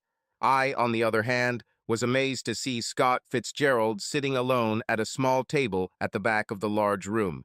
He published The Great Gatsby in April 1925, and the book did not sell. So he went back to town, trying to drum up interest through a book event, and no one came. Seriously, I mean this. I know Gatsby is considered the great American novel of our time, but in 1925 it was a commercial failure, so I was able to walk right up to the table where Fitzgerald was sitting and introduce myself. And yes, you can imagine how shocked I was. Fitzgerald was a literary star in the 1920s thanks to the two books. He published one in 1920, the other in 1922. These books cemented his legend as a leading author of the Jazz Age, a term he himself coined, and he was as rich and famous as any modern media icon. He had the classic Irish look, with the sleek, slicked back, center-parted hair that was very fashionable among the East Coast privileged. He was shorter than I imagined, maybe 5 feet 7 in, and he had a sparkle in his eyes when he looked at women. So you can imagine how he reacted when I walked up with Julia in tow. Julia didn't recognize Fitzgerald until I told her who he was. She was shocked. Fitzgerald shook my hand firmly, as if I were his long-lost friend. I could guess his motives, but I introduced him to Julia anyway. I said, "This is my friend, Julia Richmond. She's an aspiring writer." Julia blushed like a schoolgirl and smiled beautifully as Fitzgerald took her hand and said seriously, "What did you publish?" She lowered her eyes and muttered sadly, "Nothing, really." He turned to the man standing next to the table and said, "Why don't you take a look at her work, Max?" Max was Maxwell Perkins, publisher of Scribner's magazine. Julia could not even dream of the opportunity to appear in this magazine. Perkins, who was no fool, said, "Let's set up a time, dear, and we'll talk." Julia looked like she was about to pass out. She swallowed and said hesitantly, "Any time is fine. Shall I call you?" I wasn't going to let that happen. I remembered how susceptible my beautiful little friend was to tricks Ziegfeld. So I said, "We'll set up a time. I'll call you tomorrow." No one doubted this statement since I was a man. I was about to leave when Fitzgerald said with a suspicious amount of enthusiasm, "You know, why don't you two come visit me this weekend? I'm throwing a party." At the time, Fitzgerald was living on the Riviera with his wife Zelda, but he still had a mansion on Long Island, which he bought after becoming famous with The Beautiful and Damned. Wow, I was just invited to a real jazz age party by the guy who invented the term. My problem was that the only plans I could confidently make were for the present. I had no idea how the mystical force that brought me to 1925 worked. But at the end of every other visit, I always returned to the plaza like Cinderella when the clock struck midnight. Even worse, I wasn't sure I could go back no matter how much incentive I had. There was also a problem with my beautiful but very naive friend. Julia had already proven that she was an easy target for any famous guy, and Fitzgerald looked at her as if he wanted to get to know her much better. If his party is anything like those in his novels, it will be a riot, and there will be no better place for seduction than the Great Neck Mansion that Fitzgerald used as the model for the downfall of his heroine Daisy Buchanan in The Great Gatsby, Gatsby's mansion on the West Egg. "Daisy, Julia said enthusiastically, "we'd love to come. What time?" Fitzgerald said nonchalantly, "Just come whenever you want. We start drinking early." This was not an exaggeration. Fitzgerald and his wife consumed incredible amounts of alcohol, which was illegal, of course, but quite affordable. I told Julia I should check my calendar first, meaning to find out if I would still be in this era or if I would be 98 years in the future. Fitzgerald said lightheartedly, "Come if you can. You'll both be welcome." I'm sure. It was approaching evening time, and I assumed that Julia was hungry. So I called Buster, and we went to Delmonico's. It wasn't inspirational, I know, but give me a break. This was the only establishment that I knew for sure existed in 1925. Julia was not dressed enough for this place, but the head waiter took one look at her and found us a table. Of course, I paid him for it. Julia sat there in the dim light of the restaurant, her eyes shining, and said, I don't want this day to end. Almost 24 hours had passed, and I was worried that Julia's evening would end dramatically with me suddenly disappearing from her sight. I thought, it's time to act. I said, I never want this to end, period. I know it's very rushed, and I don't want to scare you away, but I fell in love with you at first sight. Our time today only confirmed this feeling. You are special to me. Julia's face went through a series of emotions, and she burst into tears. I handed her the handkerchief that all men wore then, and she sobbed into it for a moment. Then she looked up with her beautiful brown eyes and said, This makes me happier than I've ever been in my life. At this stage, I was fully prepared to remain in the 20th century. I woke up in a luxurious hotel bed. There was only one question. In the plaza or in Algonquin? I remembered falling asleep in Algonquin. Now it was morning and I was somewhere. But the main question was, where? I remembered driving Julia home. We parted under a street lamp in front of her modest guest house. It was like a scene from a romantic black and white movie. I held both her hands, looked into her deep, intelligent eyes, and said with sincerity, Tomorrow at noon I will pick you up, and we will go to Fitzgerald's party. Her eyes shone with complete satisfaction as she kissed me on the cheek and said, I'll be there with the bells. I almost shuddered at this old-fashioned phrase. I had to remind myself that this was the 1920s, when this was considered cool youth slang. I was really afraid that I would open my eyes and see Ashley sleeping next to me. So I carefully reached out to the other side of the bed and felt no one. It didn't mean anything that Ashley might have spent the night with Horseface. I told myself, stop being a coward, and opened my eyes. I've never been more excited to see gorgeous 1920s decor in my life. It became increasingly clear that the transition back to the future occurred when I had a specific reason to return to the 21st century. The first time I came back was out of fear that my key card wouldn't work. Next time I came back to make sure that Ashley really was a traitor. So maybe all I had to do to stay in 1925 was not want to leave. It would be easy, because I had the best reason, Julia. It would be nice to deal with my cheating wife once and for all. But the consequences of my sudden disappearance from her privileged life were probably the best revenge. I mean, the optics of a missing husband being cheated on by his wife would definitely hurt the congressman's chances of re-election. Why not? The cheater and her dad, and maybe Horseface, could become persons of interest. What a great idea. I arranged to pick up Julia from her boarding house at noon. I arrived 5 minutes before the appointed time. But Julia was already standing on the street, waiting for the Rolls to turn the corner of 9th Street and West 24th. It was obvious that she couldn't wait to meet. Whether it was because of me or because of the party at Fitzgerald's, I had to find out. But I was optimistic. Julia wore a white silk blouse and pleated skirt, with her long, beautiful red hair pulled back into an intricate updo that accentuated her graceful neck and the perfect symmetry of her beautiful face. She wore a blue cardigan, white low heels, and stockings to complete the look. Julia's face broke into a sunny smile as we drove up. I opened the door, and she sat down, leaving behind her a trail of perfume that evoked ancient rites performed under a dark moon. This scent, combined with her effortlessly beautiful body, remember, skinny and flat girls were in fashion back, then made me feel quite out of place. I said, "Good morning, my dear. I hope you slept well." She hugged my arm with a joyful sense of ownership and said, "I've been dreaming about you all night." Then she asked hesitantly, as if it was very important, "Do you still love me?" Women, this is probably the most ridiculous question since gender relations began. My feelings for Julia Richmond went much deeper than her beauty. She was sweet, talented, and modest, with a sharp mind comparable to Dorothy Parker. But unlike Dottie, she still believed in people. Moreover, my girlfriend was a free thinker in an era when women were taught not to contradict conventional wisdom. Julia was attentive, kind, and honest to a fault. Her flaw was that she was a people pleaser and always tried to do the right thing literally and with Ziegfeld. This means that it was difficult to convince her when she made a decision.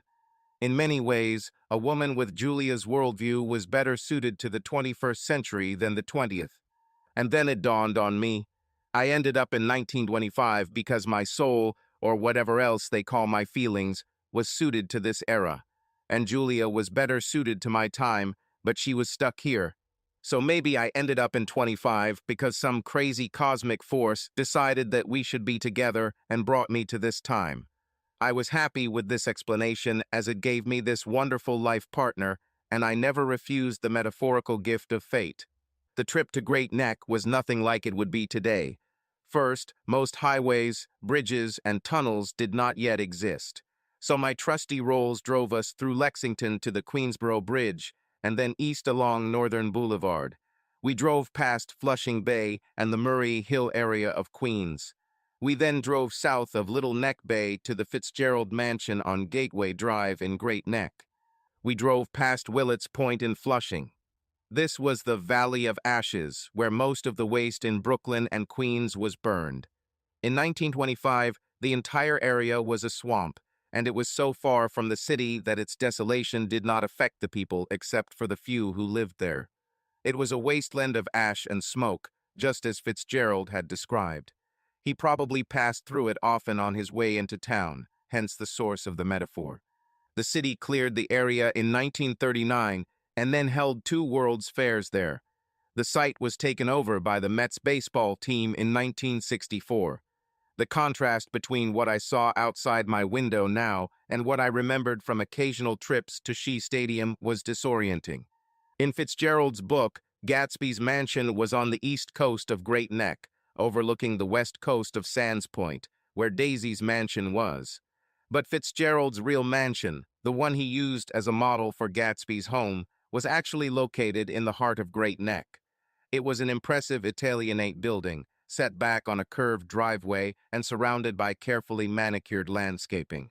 No one greeted us upon arrival, but this was not necessary as the door to the mansion was wide open, and we could hear loud music and voices coming down the long marble hallway leading to the spacious back lawn.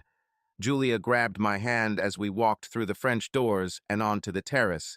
It was obvious that she was nervous. It was touching. The woman whose beauty could command a room was in fact painfully shy. It was about 2:30 in the afternoon, but it was obvious that the party had been going on for some time. The terrace was littered with half-empty bottles of alcohol, and a large wooden His Master's Voice record player played jazz tunes. Several couples were playing croquet and badminton, all dressed in some version of white, and 3 well-dressed men and a woman were drinking at a large table with an umbrella. Fitzgerald sat with them. As soon as Fitzgerald saw us, or rather, Julia, he walked joyfully toward the terrace. His wife Zelda was having fun with French guys by the pool at their Cannes home, which he eventually turned into the plot of his latest novel, Tender is the Night. So you understand. He said, full of joy, "Great, you have arrived," and took Julia's hand with both of his. Julia blushed almost purple and said, "Thank you for the invitation. I've never seen such a beautiful place." It was obvious that Julia felt out of place, and no one else would either. The 21st century is full of media stars thanks to the internet. But at that time, there were only newspapers and a few specialized celebrity magazines, and in all of them, Fitzgerald was the nation's literary golden boy. Julia was not attracted to Fitzgerald as much as she was enchanted. She was from a town where the most important author was the woman who wrote the Nancy Drew books. So meeting the man responsible for such romantic clichés as Beyond Heaven and The Beautiful and Damned was the equivalent of meeting Danielle Steele standing on the shoulders of Nicholas Sparks in 1925. Fitzgerald said enthusiastically, "Come on, I want to introduce you to some friends." And he pulled Julia towards the table at which he was sitting. I followed them, unnoticed. It was starting to remind me of that unforgettable moment in the Plaza lobby, 98 years in the future, when I, too, was overweight. Was this just 4 days ago? 2 men and a woman were sitting at the table. One guy was as tall as me, which was unusual for that time. The other was a careless little man. The woman was in the same category as Ashley, beautiful but arrogant. Neither man paid any attention to me, although both looked attentively at Julia. Fitzgerald said cheerfully, "These are my friends John and Edward's wife Elaine. Meet Frank Sullivan and Julia Richmond." Both men nodded in my direction. I was uninterested. Fitzgerald sat Julia between him and the tall guy. I took a seat next to Edward and his wife. It really reminded me of that incident in the plaza lobby. Julia looked lost. A guy named John said, sounding predatory, "So, what are you doing here, baby?" Julia, who looked like she was about to cry, muttered, "Mr. Fitzgerald invited us." The tall guy said amiably, "That's enough for me. My name is John Dos Passos, and this is my friend Ed Cammons. We're both writers, like Fitz here." My God, Dos Passos was a major literary critic and influential figure, so his homely friend had to be E. Cammons. They hung out together because they were both ambulance drivers in the First World War, which ended less than 7 years ago. This made the woman at the table Elaine Orr, whom Cammons had just married after her divorce from her first husband. The fact that Cammons was the father of the child Elaine had recently given birth to may have had something to do with the divorce. I also knew that they would be divorced within the next year. But I didn't share this information because it would look like I could see the future. Seriously, after all, I wouldn't want to seem suspicious. So Julia and I were spending a sunny summer day on Long Island with a golden boy novelist, king of literary critics, and one of the most famous poets of the 20th century. No pressure. Dos Passos turned to me and said, "What are you doing, Frank?" It didn't occur to him to ask Julia because, after all, she was a woman. I casually said, "I work in Hollywood." This was technically correct. Julia gasped and looked at me as if I had announced that I was working outside the gates of heaven. Fitzgerald looked indifferent, but of course he had his own motives, and the other two looked at me with contempt. It took a little time to understand their attitude. Both were deeply passionate about communism. Dos Passos even fought in the Spanish Civil War 11 years later, so they probably saw me as a capitalist henchman writing for the boss. Fitzgerald said, "Have we seen one of your films?" Well, I couldn't talk about my scripts in detail, since talkies wouldn't be invented for another year and talking films for 2. So I just shrugged and said, "How about The Time Traveler's Wife?" This was technically correct and had the advantage of being released 90 years in the future. They all looked politely with blank looks. Fitzgerald then turned to Julia and said, "Why don't we show you around the estate while these 3 talk about writing? I'm sure you'll get bored with the conversation." This was ironic, given Julia's already stated interest.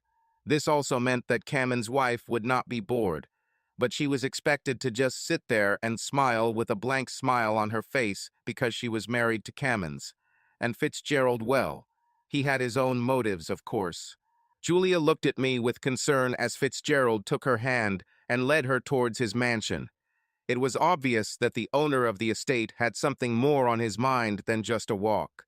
Everyone at the table looked at me as if they knew what was going to happen and sympathized with me. I sat there, trying to be civil, not to make a scene. It was maybe the count of 3 before the bomb went off in my head, and I said to myself, "This is all BS. I don't need any damn conventions. I won't let Fitzgerald take advantage of the woman I love with all my heart." I told myself, "No, this won't happen, not with her," and jumped to his feet, quickly following them across the lawn. It was ironic, really. I walked away from my real wife's infidelities without a second thought, but I was willing to do whatever it took to keep this new woman pure and untouchable, even if she was just a figment of my completely confused imagination. Fitzgerald and Julia had already entered the house. I found the love of my life when I burst through the patio doors. Fitzgerald kissed her. She tried to push him away. I screamed, "What the hell?" stepped forward and pulled Fitzgerald away from Julia.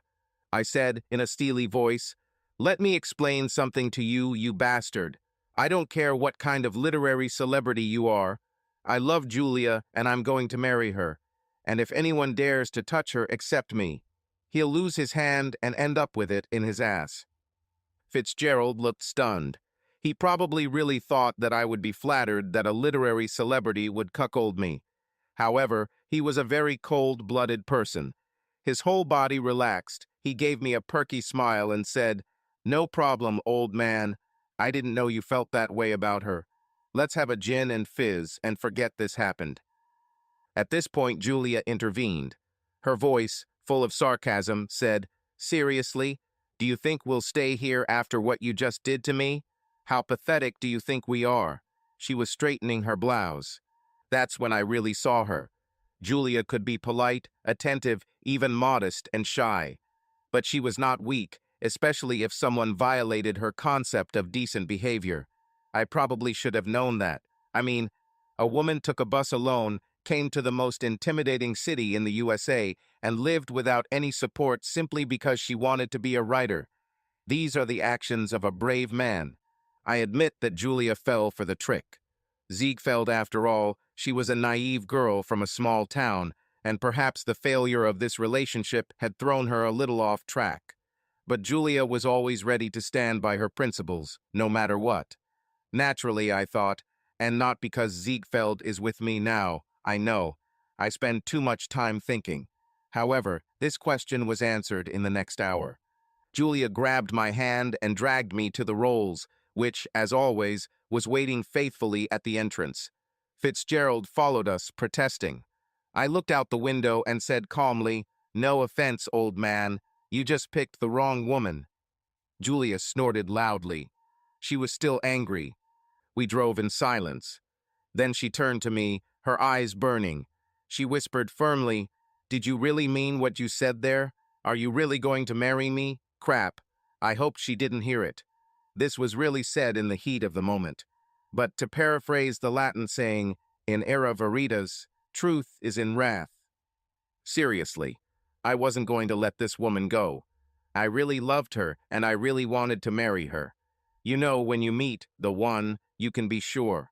And I was confident in my feelings to the very bottom of my soul. Consequently, I would be a complete coward if I began to waste time on trivial concerns such as my origin from another century. However, the reality was that I didn't know if Julia saw it the same way. So I said, trying to maintain my dignity in case she rejected me, "I've only known you for 4 days. During that time, I realized that you are the only person I could ever love and marry." Julia's eyes widened and her beautiful eyes darkened with emotion. I continued saying, "Our physical attraction is undeniable, and we share a rare connection in terms of interests, temperament, and beliefs. So yes, as crazy as it may sound, I would not hesitate to dedicate the rest of my days to you." Okay, I admit it, I was technically already married.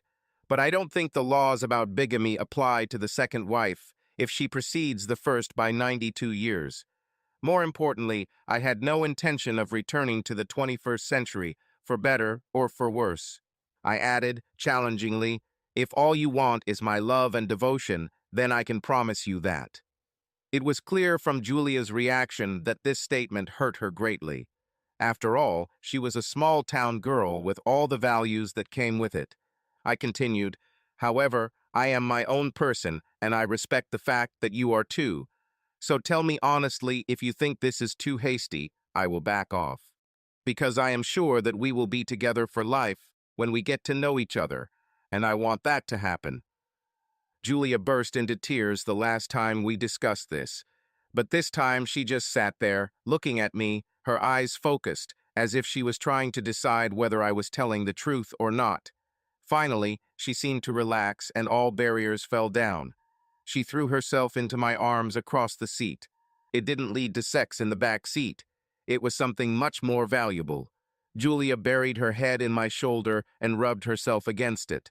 Then she pulled away, looked at me with a cheerful sparkle in her eyes and said, "That's it. I just marked you, like my cat does with things that she considers hers. You are mine now, and no one else can have you."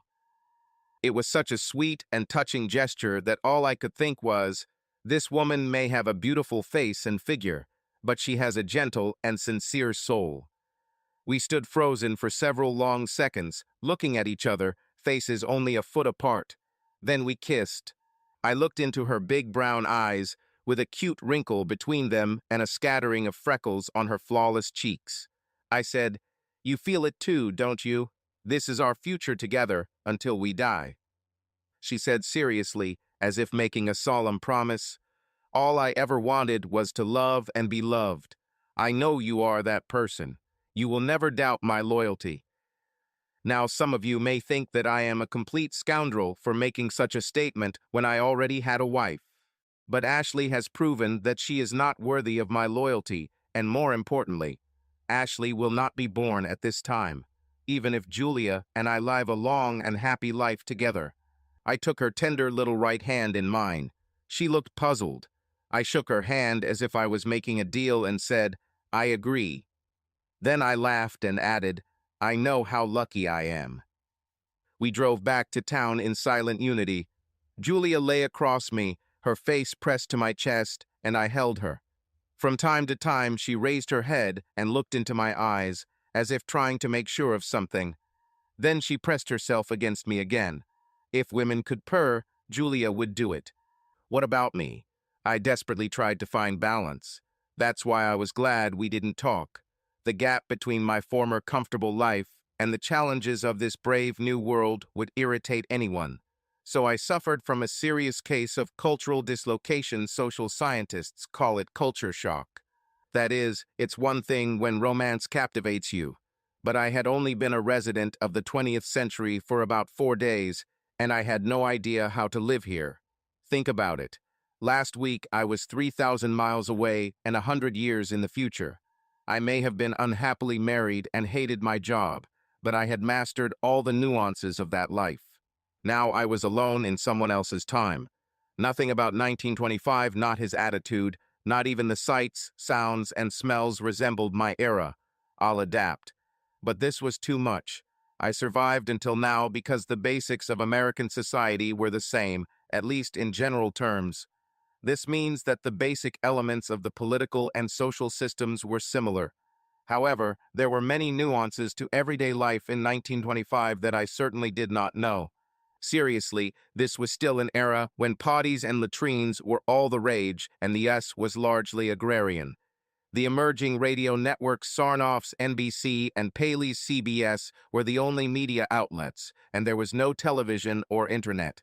People could drive from coast to coast on the new Route 66, but it would take a couple of difficult weeks, and if you wanted to visit Europe, it would take at least 5 days by ship. But the most difficult thing to understand was social relationships. Back then, the US was completely segregated. Irish, Italian, and Polish immigrants were treated as laborers or servants. A woman's place was in the kitchen, and society was absolutely fine with that. So tell me, how does someone with 21st century sensibilities make a living commenting on this without getting lynched by an angry mob of white guys? However, the real mystery was why I was so damn happy. The answer was simple. Julia wrapped me in her resilient outlook, and I was confident that I could handle it no matter what life threw at me. A good woman does this for a man. Honestly, most of my confidence was based on my financial plans.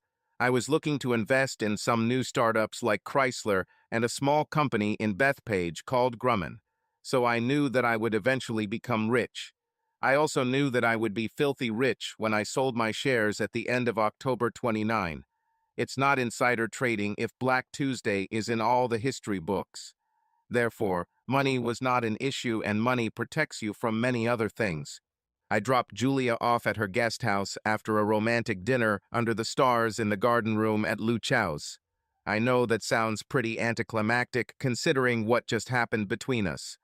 But it was 1925, and I was observing an important social convention. When we said goodbye, I gave Julia a kiss. She clearly appreciated it. I mean, I was pretty sure she would have come back to me if I had asked. But in 1925, a good girl wouldn't allow herself to be intimate with a guy on the first date, no matter how much he liked her. All social basics had to be respected, and at a minimum, there had to be courtship. We both knew it. I hear the question, but she slept with Ziegfeld on the first date.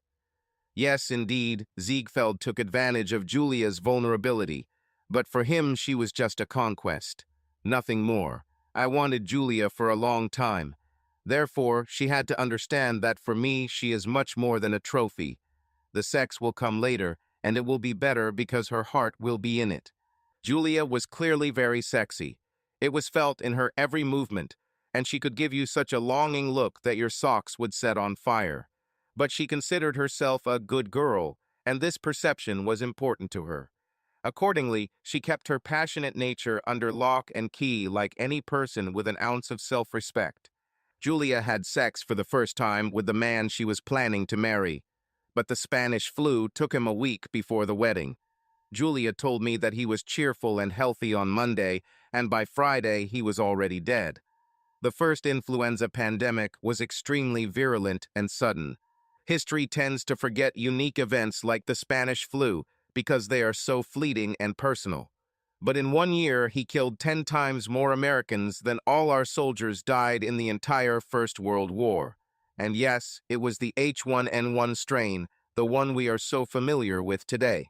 The death of her fiancé crushed Julia, and this became the reason for her moving to New York.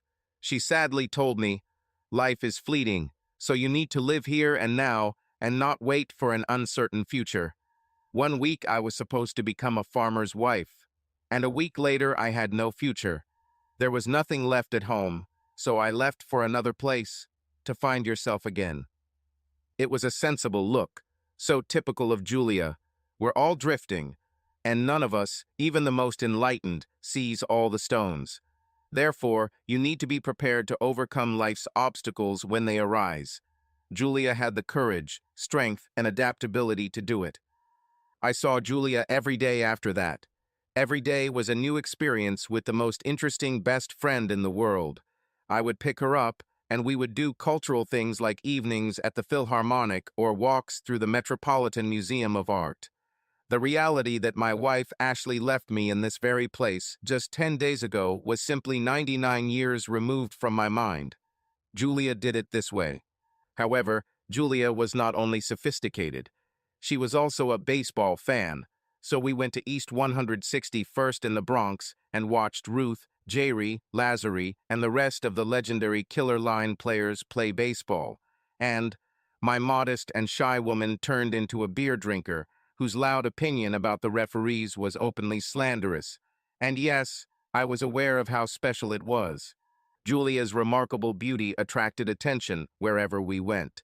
She was even noticed by Ziegfeld the night we visited his last follies. During intermission, he came up smiling, ignoring me, and put his hand on Julia. I don't know what Ziegfeld expected, but he received an icy voice that said, "Get your paws off me, or I'll report it to the police." Finally, we consummated our love affair in Atlantic City. This place was the Vegas of the 1920s, a place where people went to shed their inhibitions and relax. Monopoly had not yet been invented, but Atlantic City was the place the game is based on. There was an embankment, yes, that very embankment, and 400 other tourist attractions. The trip from Penn Station took 3 hours. We checked into Traymore on a beautiful summer day. The Traymore was an impressive piece of architecture, well worth its high price tag. In the 21st century, I thought of Atlantic City as a sad, run-down place. But almost 100 years ago, the huge marble lobby of this huge hotel was better than anything I had seen in New York. The view of the Atlantic from our room across the promenade and sandy beach was magnificent. As soon as we entered the room, Julia began to unpack the modest contents of her cheap suitcase. What kind of habit do women have of settling down? Then it dawned on me that this was the exact same scene I had experienced 2 months ago with Ashley. The contrast between my wife and my new love could not be more stark.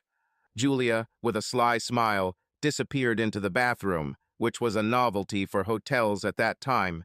She returned wearing an old, worn robe. I was about to ask what was going on when she motioned for me to shut up and stood in front of me, her brown eyes blazing with fire. I was puzzled. Then Julia kissed me. She looked at me with an intense gaze. This meant that she had made up her mind. And I hate to tell you guys, but it's always the woman who decides.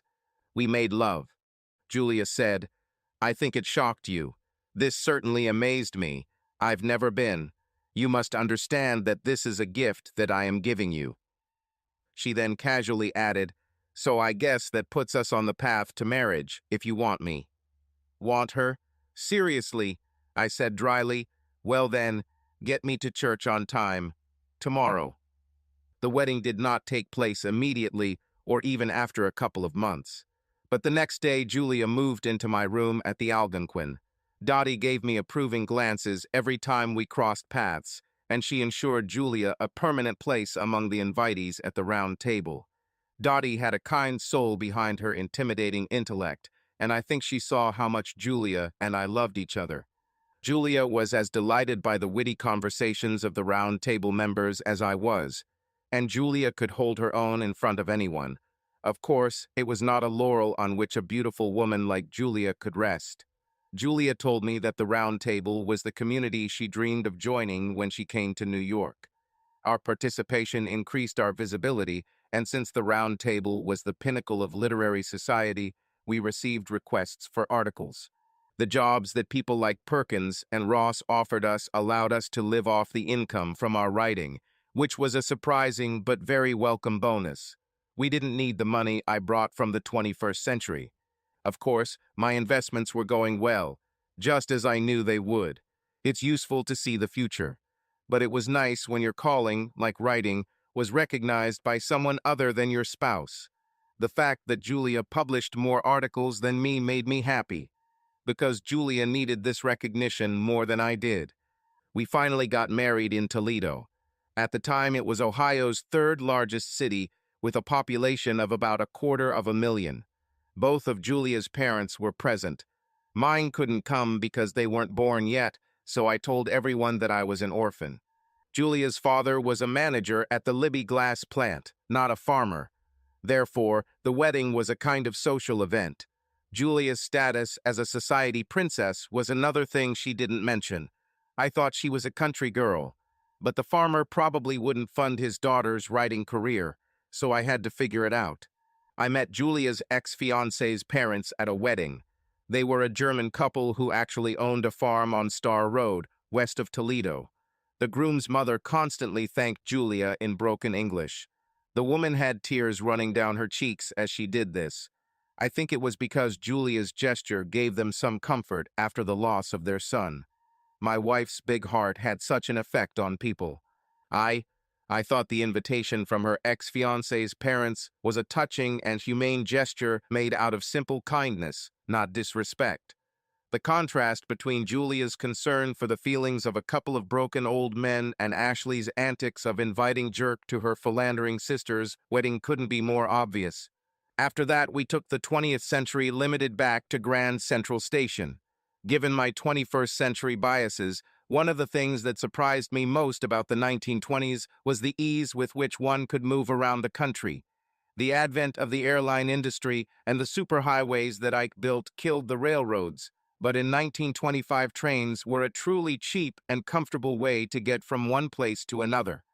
We couldn't live in Algonquin forever, and Jersey City's picturesque, leafy neighborhoods offered a tranquil refuge from the frantic energy of Manhattan right across the river. So I took some gold from my stash and bought a house on the street near Van Vorst Park, within walking distance of the Hudson and Manhattan Railroad station. This was where I could catch the train into the city. My participation in the round table and my acquaintance with Dorothy Parker gave me enough confidence that Max Perkins of Scribner's took my novel. If you remember, I first met Max when we met Fitzgerald, and you might think that subsequent events in Great Neck might have influenced his perception. But it turned out that he disapproved of Fitzgerald's lifestyle just as much as I did. So we became allies in the fight to keep Fitzgerald on the straight and narrow. If you've ever had a book published, you know that after the first draft comes a ton of proofreading and editing. So I had the inevitable process of going back and forth to the city, working with the faceless people who make the book a reality. The process was much slower than in 2020, and my use of the past tense to describe a time that was actually 90 years in the future was a sign of my confused perception of time. After submitting the initial draft, every proof of every chapter came back to me looking like it was bleeding. Back then, Everything was typewritten with handwritten proof notes in the margins, so you couldn't just make the necessary corrections to the manuscript by pressing the backspace key like you would on a word processor. If there were changes, then each page had to be completely retyped. Julia amazed me by typing at incredible speed, so she was the one who created the next proof for me. She said proudly, "I studied secretarial science at Wait because I knew I would need those skills to become a writer." That should have told you what a motivated woman she was. Julia had already published an article in Scribner's magazine, which was well received, and she was working on an article for The New Yorker. This was the beginning of a bright career. So there I was, living a happy and comfortable life with a beautiful and smart woman, finally doing what I had wanted my whole life. But of course, as everyone knows, when your cup is overflowing, watch out. It seems that the biggest shocks always happen to me at night. Everything went fine for more than a year, and I became accustomed to life in the 20th century. It was already 1927, and I was enjoying my existence. My investment portfolio quintupled, and my sex life was like my wildest dreams. My novel was on the verge of publication. God was in his place, and all was right with the world. I went to bed at a decent hour and was looking forward to the usual good night's sleep. Then the Bee Gees' "Stayin' Alive" started playing in my head. It was like a nightmare. It was followed by Billie Jean, "Bad Romance," and then something by Taylor Swift. I don't know which song because all her songs sound the same to me. My eyes flew open. It was late at night, and I was lying on a familiar park bench. The psychological shock and actual physical pain of the horrifying realization washed over me like a herd of rabid rhinoceroses, and I lost consciousness again. The policeman woke me up at dawn, poking me with his baton. He shouted, "Come on, freak! You can't sleep here." I looked at him with the confused and clouded gaze of a disaster victim and asked anxiously, "What date is today?" This convinced the policeman that I was crazy. So he said, "If you don't move, I'll take you to the 19th precinct, and you can sleep it off in the drunk cell."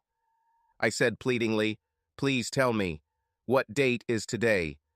The policeman looked at me with contempt. He clearly thought I was on something and said, "July 31st. I said, "What year?" Now he really thought I was drunk. He said, 2024. When did you think this was it?" I would have ended up in a mental hospital in Bellevue if I had told him 1927. Instead, I silently collapsed onto the bench, exhausted. The 21st century brought me back, and I didn't know why. In fact, I didn't even think seriously about coming back because I thought I could decide for myself whether to stay. Stupid man. Such monumental arrogance was frankly Sophoclean in his arrogance and stupidity. I spent the night in a temporary cell in the 19th precinct on East 67th Street. In the morning, I was given a summons and released into the street barefoot in the silk pajamas in which I slept that night in 1927. My outfit would have stood out in any other city, but passers-by in New York didn't even blink. It was a strange feeling to live 2 full years in another time and come back the day after I left it. But based on the date, Ashley and I started a row about her immoral behavior just yesterday morning. Therefore, this entire circus was still in the plaza. Even more ironic, if Ashley was still flirting with Horseface, I probably wasn't even missed. The plaza was a few steps down 67th Street and 5th Avenue. The receptionist didn't blink an eye when I stood there in my pajamas and asked for a duplicate key. Luxury hotels see a lot of strange guests.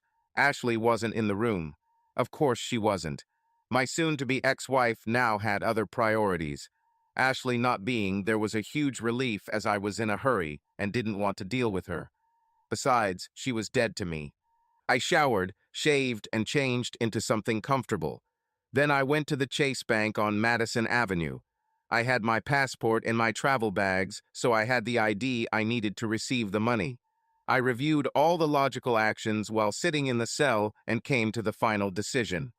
In reality, there was only one viable option, but first I needed to do a little scouting. Specifically, I needed to find out what happened to Julia after I so unceremoniously disappeared from her life. Luckily, we have this thing called the internet, and you can learn a lot from the free computer at the New York Public Library. Thanks to genealogy enthusiasts, obituaries in the United States are available and well documented online. So it was just a matter of finding the right Julia Richmond.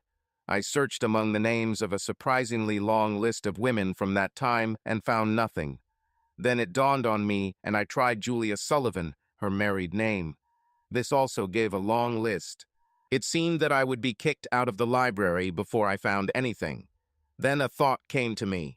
I entered Julia Richmond Sullivan 1902 and got a single obituary from the Toledo Blade. It was buried at Toledo Memorial Park in Sylvania, Ohio. Amazingly, it was dated September 6, 1927.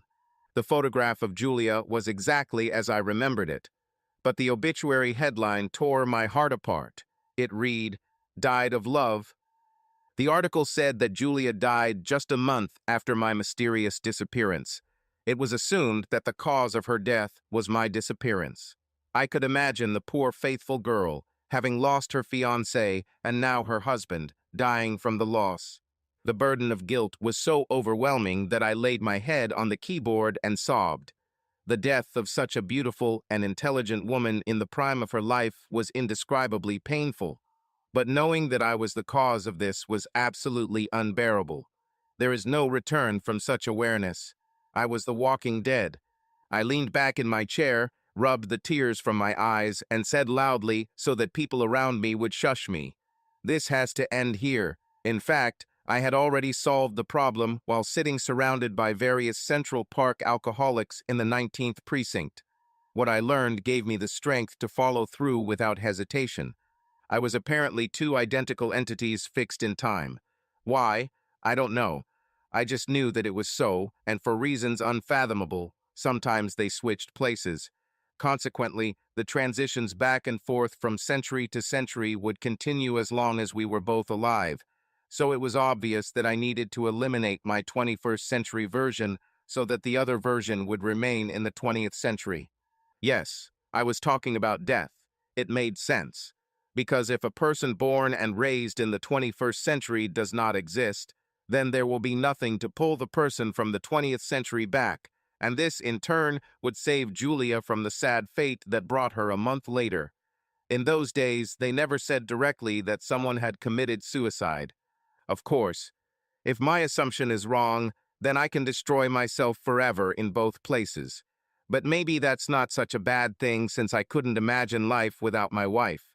This may sound terribly sentimental and cheesy, but Julia was such an integral part of me that I ultimately saw no point in continuing this farce of life without her. So there was one last thing left to do. The evening was cloudy and damp when I walked out onto the wide steps of the library. I looked around for a taxi, and there was my trusty Rolls waiting patiently at the curb. This confirmed everything. It was the right decision. Crowds were gathering, which was understandable because it's not often you see a perfectly preserved 1925 Rolls-Royce Silver Ghost idling in Manhattan. I gave the faceless driver instructions, and we were off, heading towards the Holland and New Jersey Tunnel. Because I considered my final farewell to the 21st century a historical event, at least for me. I wanted to take my departure to a place with historical significance. It would also be nice if it was nice and secluded, so that no one interferes. I had a place in mind.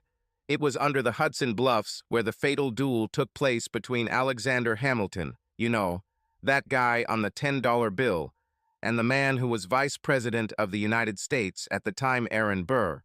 You think that the current policy is irreconcilable. I stopped at True Value to buy a garden hose and duct tape. Now all that was left was to wait. It was sunset when we pulled up to a secluded spot in a condominium below the Weehawken dueling grounds. No one noticed the old Rolls with the engine running. I remembered all the happy moments spent with Julia, watching the ships move on the Hudson. I woke up with a sudden fright. The city still glowed before me, but the light was different. The skyscrapers in Midtown have completely changed, and the Intrepid that had just been moored across the river has disappeared. In fact, it won't be launched for another 16 years. I didn't know what date it was, but the time on my Rolex said 6 in the morning. I bought the Times newspaper from a boy selling early issues in front of the station. I held it in trembling hands, looking for the date July 31st, 1927. I returned the same night I left. It was obvious that the time compression was occurring while I was in another century. After all, only a day and a half has passed in the 21st century during the entire time that I was in the 20th century. I carefully entered our house through the back door. If I set this up right, Julia would never notice that I was gone back to the future or experience the heartache that would follow. I slid into bed next to her naked. I usually slept in pajamas just like the ones I wore during my little encounter with the New York criminal justice system. But I lost those pajamas at the plaza, and my 21st century clothes were just too weird. Julia stirred, opened her eyes, and looked at me with a loving gaze. It was not all in vain. Every last painful, frightening moment. I flirtingly said, "Good morning, sleepyhead." Julia covered her mouth and said hurriedly, "Give me a second to brush my teeth." Then she rushed to the bathroom. She returned a few minutes later, wearing nothing but a loving smile. Julia had no idea about the emotional storm I was going through. I almost lost her. She didn't know this, but I knew, and I needed to reaffirm our connection, reestablish the psychic connection that I had with her in a very physical way. We made love. There was a moment of hesitation. Then she raised her head and said, "What was that? And can I count on this every morning?" I didn't want to tell the incredible story of a man from another century who fell in love with a beautiful princess and who then had to die to ensure their long and happy life together. This would have gone too far for Julia's imagination. Instead, I said, "I am a man of my word. Therefore, I must be able to convey my feelings for you. But unfortunately, I cannot express how much I love you in any other way. I hope you can live with this." Julia's beautiful face showed the most intense expression of love as she said, "Always and forever." And I knew down to my toes that this was exactly what would happen. We both had to die alone to be able to die in each other's arms. Now nothing can separate us. It was pure luck that Billy Wentworth got into the stock market. He was operating a fishing boat out of Greenport on the northern tip of Long Island when he discovered 24 cases of premium whiskey floating in Gardner Sound. The Sag Harbor area has been a hot spot for alcohol smuggling from offshore ships, so it wasn't surprising the previous owners probably had a falling out with someone bigger. Unlike most of his peers, who would have simply drunk it all, Billy invested the small fortune he made from selling his finds into the stock market and became filthy rich by playing on the margin. By 1927, Billy had accumulated a fortune that would be passed down from generation to generation, so that the name Wentworth would rank with Morgan, Chase, and Mellon. Then one fateful day, the tickers at Wentworth's company filled with information about the massive sale of all his assets. Stock prices plummeted as huge blocks of shares were dumped, and the sell-off continued throughout the day. The fall in stock price eventually triggered margin calls, and since Billy was highly leveraged, he was unable to cover them. The forced sale of his assets to bring him back to minimum value liquidated much of his portfolio. That's when the mysterious entity who caused the depreciation came into play and bought Billy's assets at bargain prices. Consequently, generations of Wentworths never saw the wealth that Billy once amassed. They will probably remain fishermen, just like him. Well, easy come, easy go, and Billy never trusted his luck. The sinister man who invested in the collapse of Billy's asset value became much richer in the process of liquidation. But what pleased him most was the knowledge that he had engineered the downfall of the Wentworth family. Sometimes you have to wait a little to get what you're owed. Subscribe to our channel so that your love doesn't cheat on you, and go ahead and listen to the next story, because this story is nothing compared to the next one. If you're under 18, don't even think. Click to the next one. Click to the next one. Click to the next one. Click to the next one. Click to the next one. Click to the next one.